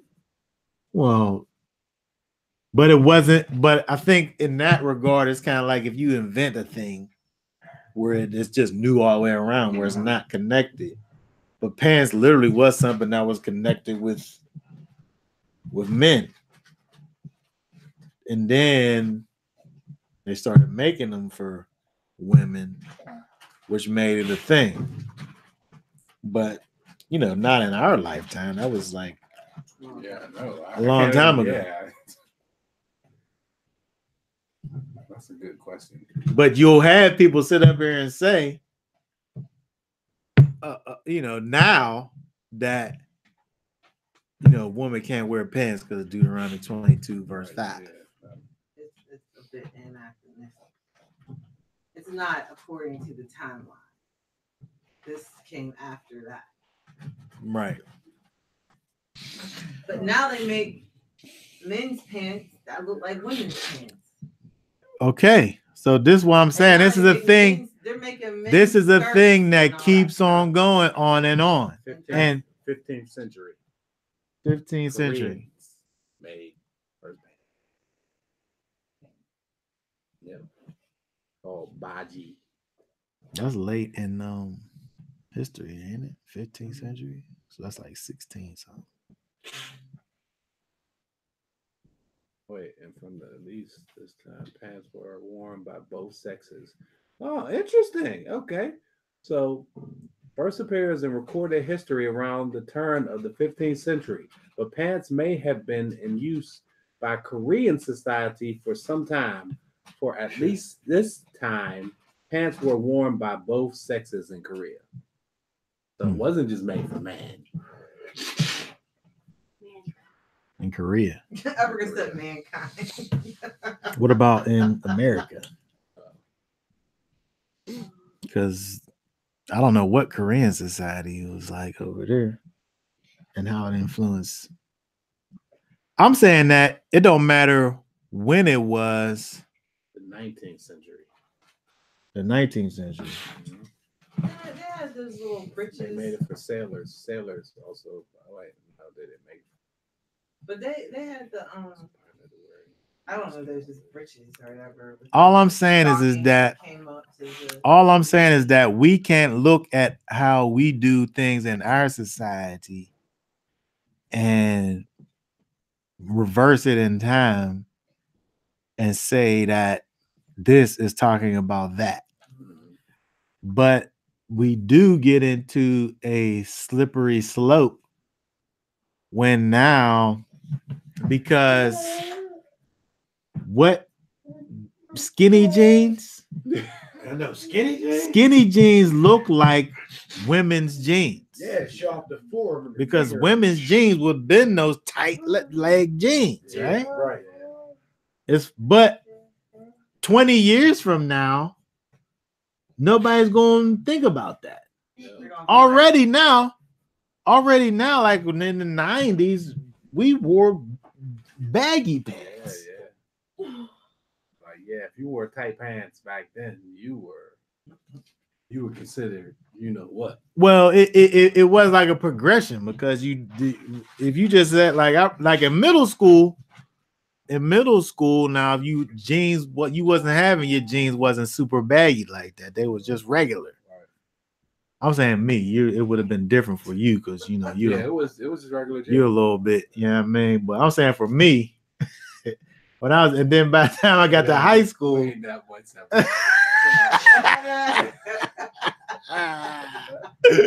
And then then I got to high school and this stuff started to get bigger. But what I'm saying is that how do we differentiate when now you could go to the men's section and get some skinny jeans that 10 years ago you're looking at them things and thinking they're women's jeans. Or even shirts, like like shirts are starting to get to be men's leggings. Now they got leggings for men. So they took it to a whole nother level. I mean, it's how do you know what it is? What's the thing that pertains unto? Well, I think that's because a man or a woman. Is going well, yeah, homosexuals control the clothing industry. So they are making clothes to make everybody, they're blurring the lines. They done switched the zippers and stuff. Now my zipper, for all my life, zippers on the right. It's ever been on the right. Now it's on the left. Yeah. Oh, that's a girl's sweater. That's what I'm saying. But it's not a girl's sweater. Hey, well, this is a men's sweater. My daughter could cook. It's the same way. That's what I'm saying. They're like doing something. And I didn't pay attention to it. Yeah. Is that reversible? That's reversible. No, this ain't. You sure? Yeah, just like they putting pork in everything too. They know exactly what they doing, man. Yeah, but they're doing something. They're changing. The homosexuals are like messing up everything. They're just like, oh, we're going to just destroy everything and create it new in our image. But what I'm saying is that how do you know that? How do you know? Yeah. No, not how do you know what you're saying. I'm saying how do you know about wearing something that pertaineth unto a man or unto a woman? Well, you don't. You don't. But you have certain things, you just gotta go by, feeling and eyesight, and you know what I mean? Like I'm not gonna wear something that's just so super tight. Like I had these jeans, I liked them. I washed them a few times, man, them things shrunk. I had to let them go. They was already, regular fit. Yeah. Mm-hmm. And the shrink takes it down to slim. Yeah. And I was like, nah, bro, I'm not gonna be like putting on pants. I just, I talk to people. I think that my thing is on to the modesty for women. And being modest. That's a whole other thing. Yeah. And now I would say that a woman shouldn't wear pants, but not based on 22 verse 5. I would say based on modesty, because women's pants is usually tight pants, and you see the whole. Nah, you see the whole form. You can wear a long tunic over and make it so that you don't.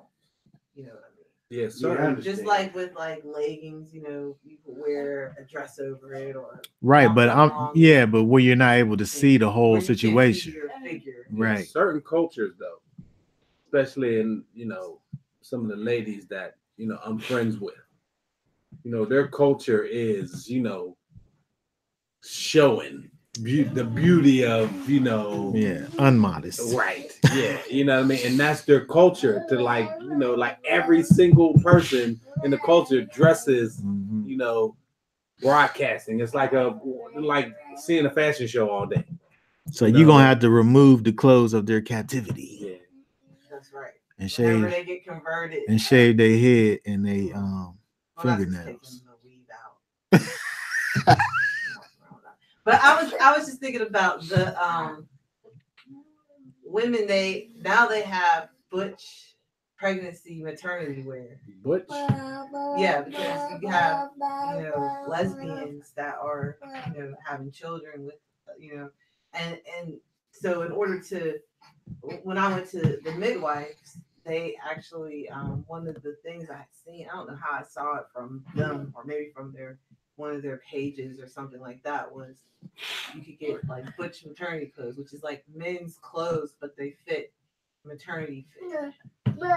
So I'm just saying that to me, all lines are getting blurred. Even pregnancy attire is getting blurred. Like, it's all just. So you can still look like a dude and have a belly. You know what I mean? It's just it's every line that they can cross is getting crossed. And I see that in the Hanukkah story because they was trying to make everything common. They wanted everyone to be one people, everyone to be the same. So now we're going to make the women look like the men and the men look like the women, to the extent when I look at someone, I can't determine if they're a man or a woman just by looking at them. Yeah. I know, man. Some people from the back, it'd be hard to tell sometimes. You be like, yeah. Hey, remember I told you about that that person that came on my page when I posted that picture and it had the female in a dress with the penis hanging down, and you can see it's a silhouette, and it said New Age Movement. And they came on saying, you should not judge because some of your friends are in the New Age Movement. So I'm thinking this is a woman the whole time. So I say, we're called to judge righteously. If the shoe don't fit, don't put it on. They go in and say, oh, the shoe fits very well. No, the shoe fits and I wear it very well. The New Age Movement. I was like, oh, wow. Thank you for telling me. I blocked it. I almost dropped my phone trying to block them so fast. Because I was at work when it happened. I was like, wow, man. I went to look on the page. I said, you couldn't tell. It looked like a woman for real. And there was a couple pictures too.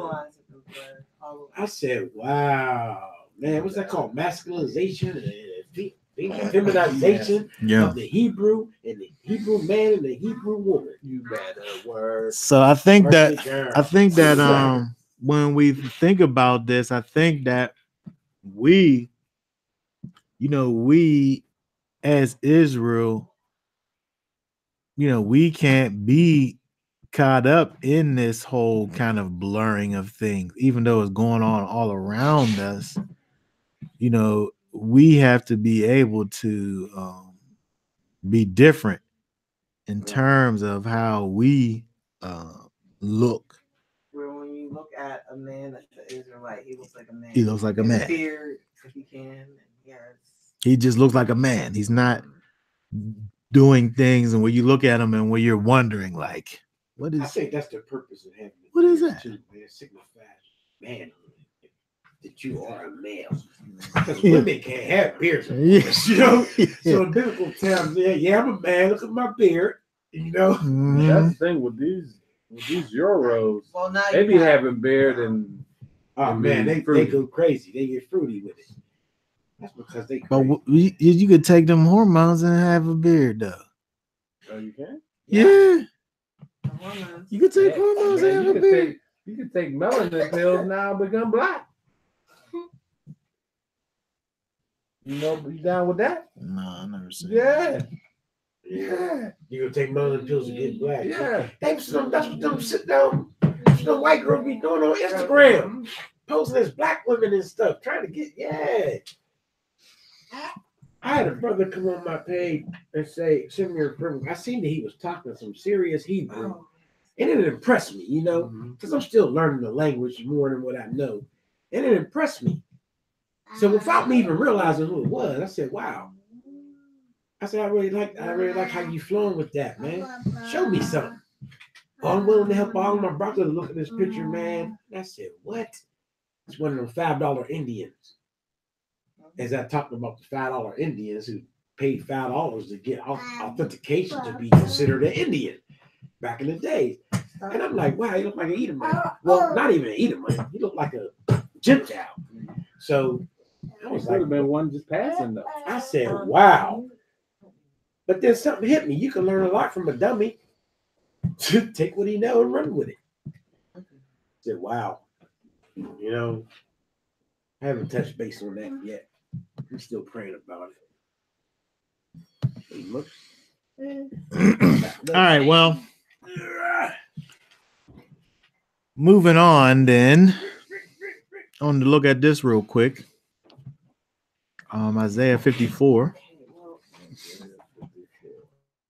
It talks about, I know that. Isaiah 54. Just let's see here. 10 verses out of Isaiah 54. Thinking about how it is the feast of dedication. Hanukkah. Looking at it from a spiritual perspective in terms of dealing with the idea of the rededication of your temple, and thinking about when we look back at the story of Hanukkah and the assimilation of the people, and the place where we were being ruled by these foreign nations and have all this influence on the people. This is the life that we live in, right? This is the reality that we experience, right? We live in this place that tries to, well, I'm not even gonna say tries to, it successfully has us walking around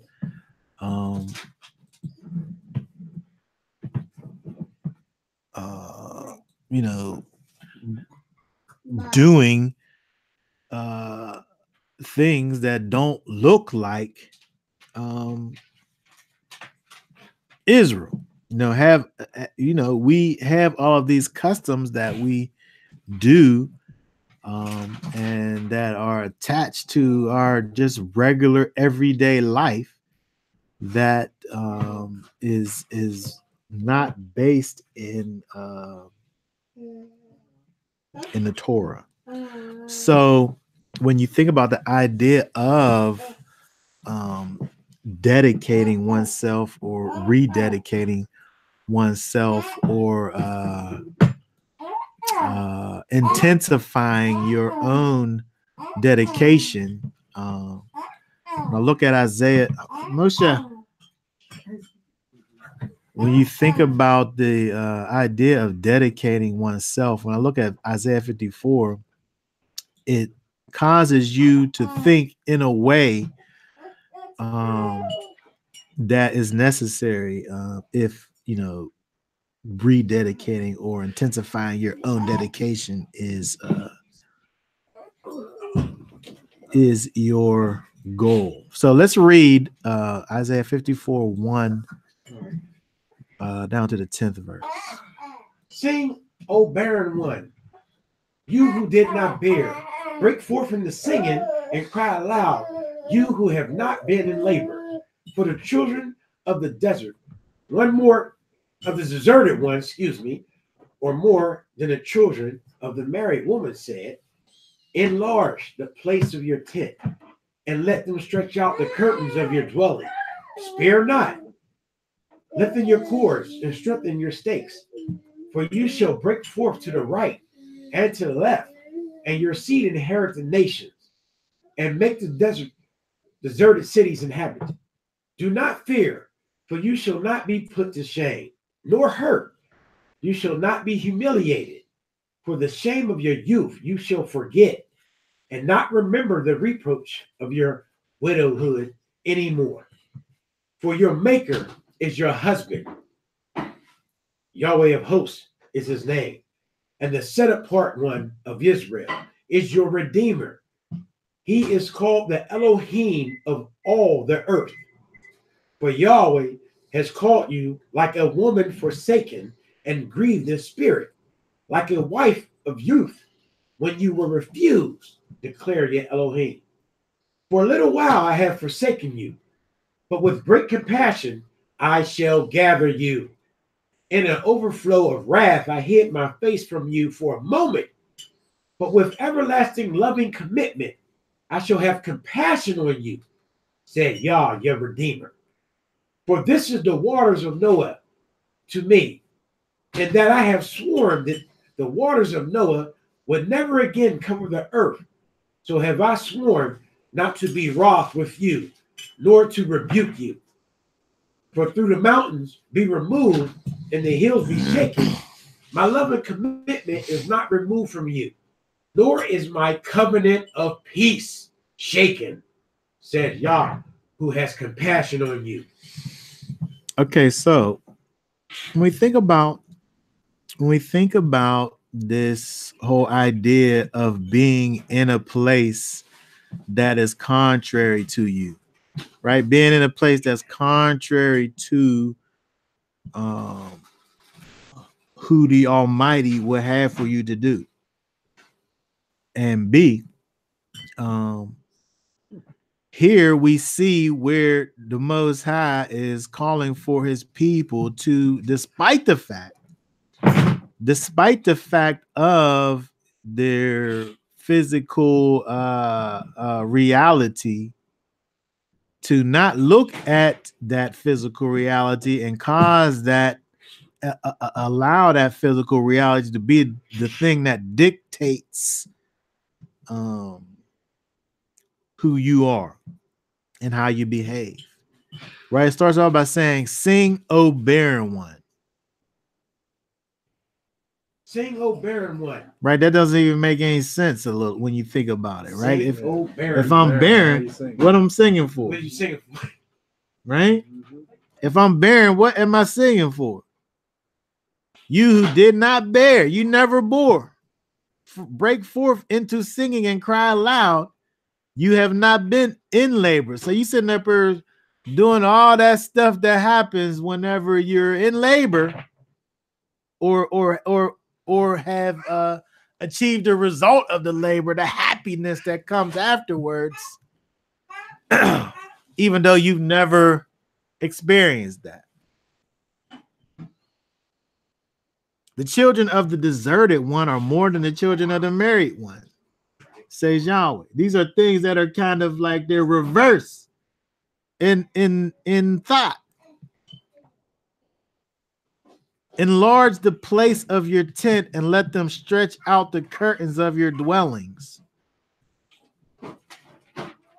Lengthen your cords and strengthen your stakes. But again, if we start off talking about this barren one, why is my house where I dwell at being enlarged if I don't even have any children or offspring or anything, right? But the idea here is that the Most High is talking to his people in terms of not allowing what is physically able to be seen or even experienced, not allowing that to be the thing that dictates how you behave. In fact, it's the complete opposite. Is where he's instructing for this people to actually behave in a way that don't have anything at all to do with their physical surroundings, but more it has more to do with what it is that the Most High has promised to them.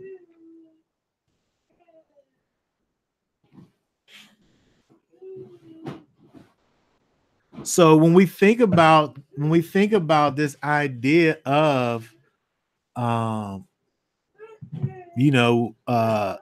thing that we think about at this time of year, and we think about what went on with the people in Israel and how the nations, that they dwelt in and that surrounded over them and ruled over them, sought to influence the people in such a way that has brought the people, put them in a place where they're not even able to be recognized as Israel. This is exactly the where we are even today. where everything that's normal, all of the things that are socially normal, are things that are totally against the Almighty, right? And and it's necessary for us to walk in a way that is socially abnormal, but according to Yahweh and His standards, it's where we should be at. So looking at this, looking at these verses here, when we see where the Almighty, where Yahweh Himself is talking to His people and letting us know and causing us to understand that He wants for us to be able to function in a way where our surroundings and our the place where our physical reality is not the thing that's shaping and molding our who we are spiritually, right? And understanding what our relationship with the Almighty is, and understanding where that places us in this world that we're in.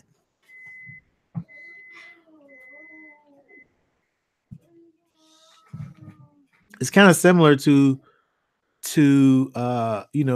what we was talking about last week in terms of that thing that's giving you the ability to go and fight these nations that are greater than you is nothing other than realizing who Yahweh is and how He relates to you and how He desires for you to relate to Him. Which is, this is really the same thought that we have here, even though, you are this one who is barren and don't know nothing about bearing anything. He's calling for you to behave as if that's not your reality. So what we're looking at really is dealing with the idea of first of all, trust in the Almighty, faith, but you also see hope here, right? It's the positive expectation of something that hasn't been physically manifest.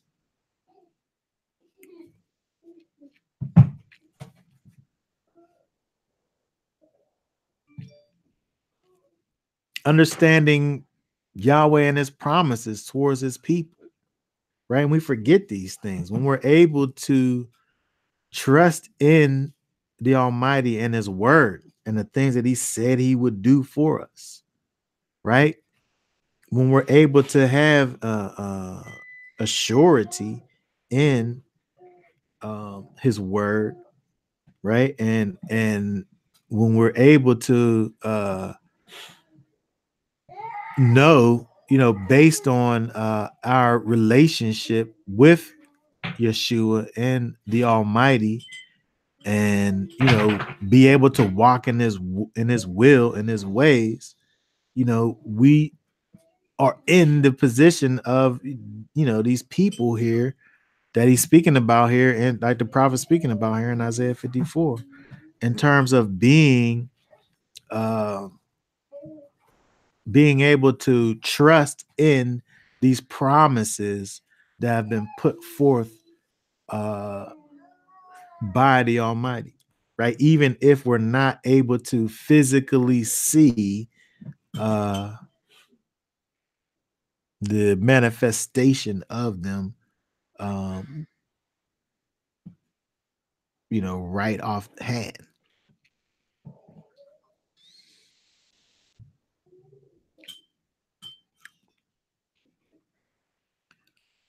So again, we're thinking about the character of the Almighty, understanding His character and how He wants to be and deal with us. it's something that strengthens us in our walk, right? It's something that causes us to be able to overcome all of these things that are literally and seemingly against us, in this walk. Right. But if we are able to understand, like the psalm that we read today, understanding that the loving commitment of Yahweh is everlasting, right? That's his character, and that's what he has for us when we walk in his ways, right? When we're able to be the individuals that he calls for us to be, right? So when we look at this, it's just giving us another example of how we can't allow what we physically see going on be the thing that dictates how we move, because at the end of the day, I don't want to say it's not real, but it's kind of not.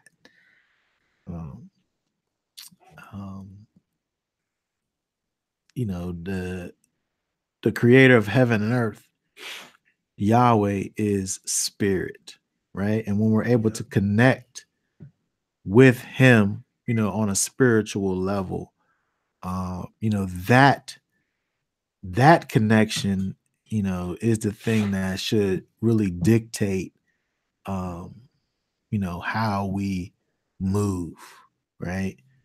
We can't be kind of not to say that we don't consider what's going on in this world,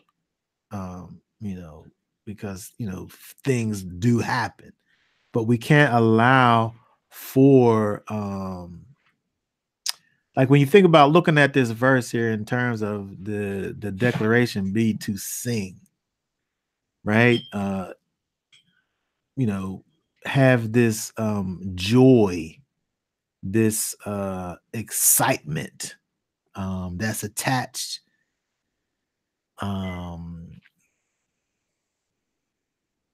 to, when you think about how people get down and be walking around depressed and defeated and destroyed, because of the things that are happening in our lives. I think that's where we have to look at these kinds of things in terms of when it becomes necessary for us to be able to trust in the Almighty, because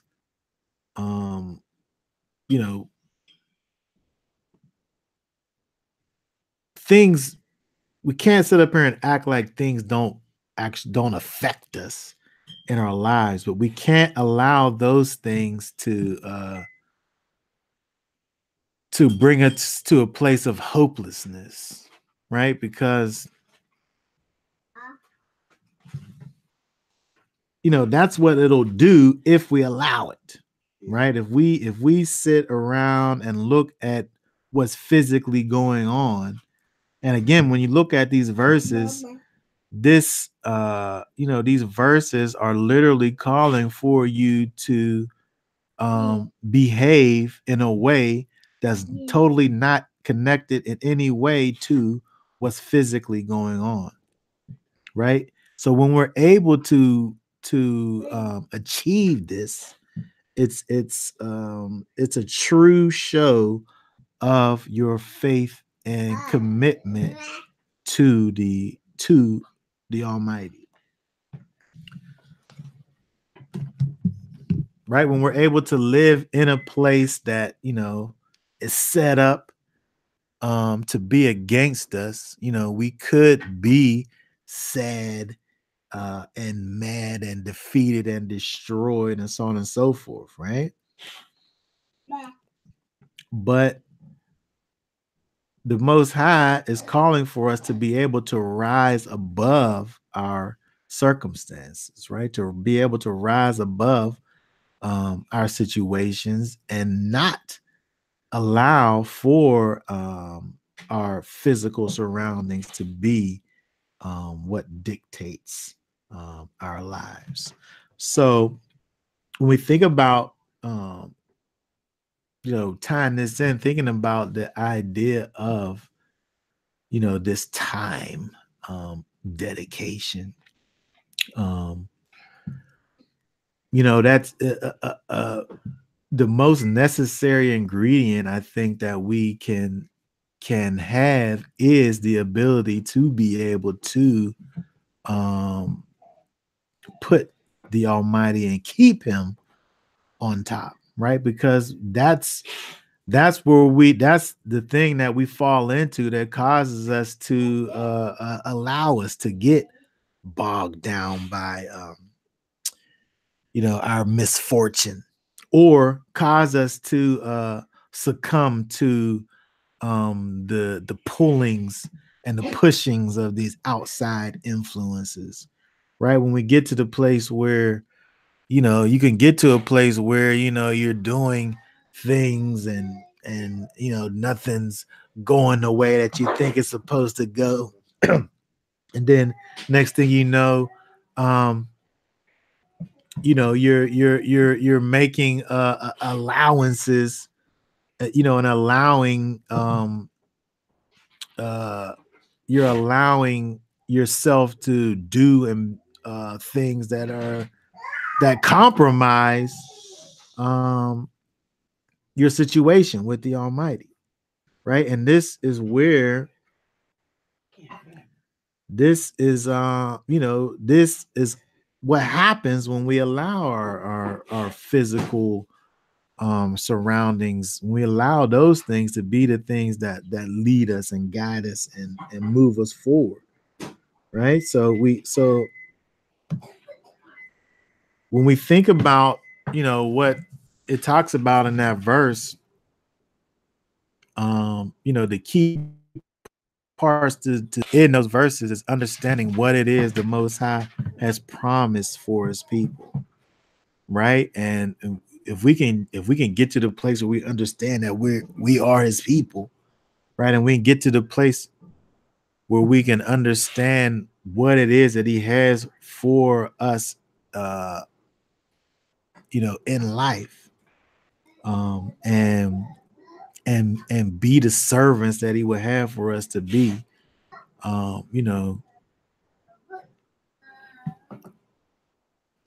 That should be the fuel that pushes us forward, right? Understanding that he is our ruler, right? He is our husband, right? Our husband is our maker, right?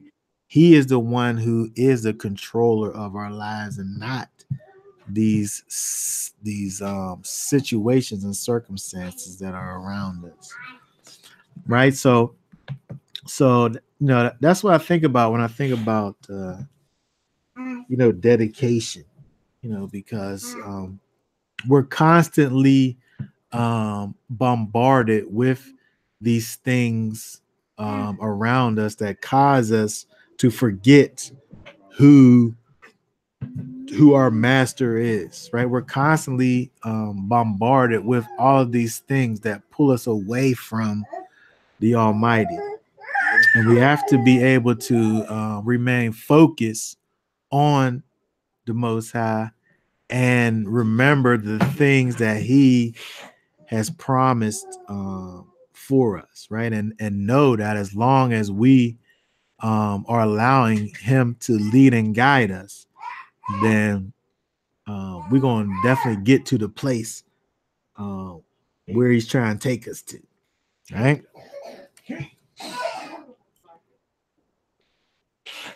Okay, so that being said, is there any closing thoughts or comments about any of this? Yes. before we are. Yeah. It is very important that we stay focused on Yah through the teachings of Yeshua. For it's very important to accept him as Savior, you know, because he did die for our sins. And but as we stay focused on Yah, we also must understand that we must become like little children in order to enter the kingdom, meaning the love of a child Yah loves to see. So we must become as a child. As a child loves, as a child obeys. Mhm. The child understands a lot, don't understand a lot of gifts they have, but they have a lot of power in their character and in their thought. They just do not understand it. So we need guidance of our parent, which is our father, which is asking us to become like in order to enter the kingdom. So when we have that kind of same characteristics, sure, we should have knowledge and wisdom and understanding. But when we present ourselves as children, we're showing our dedication to him as him being our parent, which allows us access. So I kind of understand that. So when we stay focused on Yah, we are supposed to also stay focused on the teachings of Yeshua. That's very important. Shabbat Shalom, family. Mm-hmm. All right, y'all. Shabbat shalom. All right. Shabbat Shalom. Shalom. All right. So I'm gonna go ahead and stop this broadcast for now. Huh? Okay. Thanks, Africa. All right. And until next time.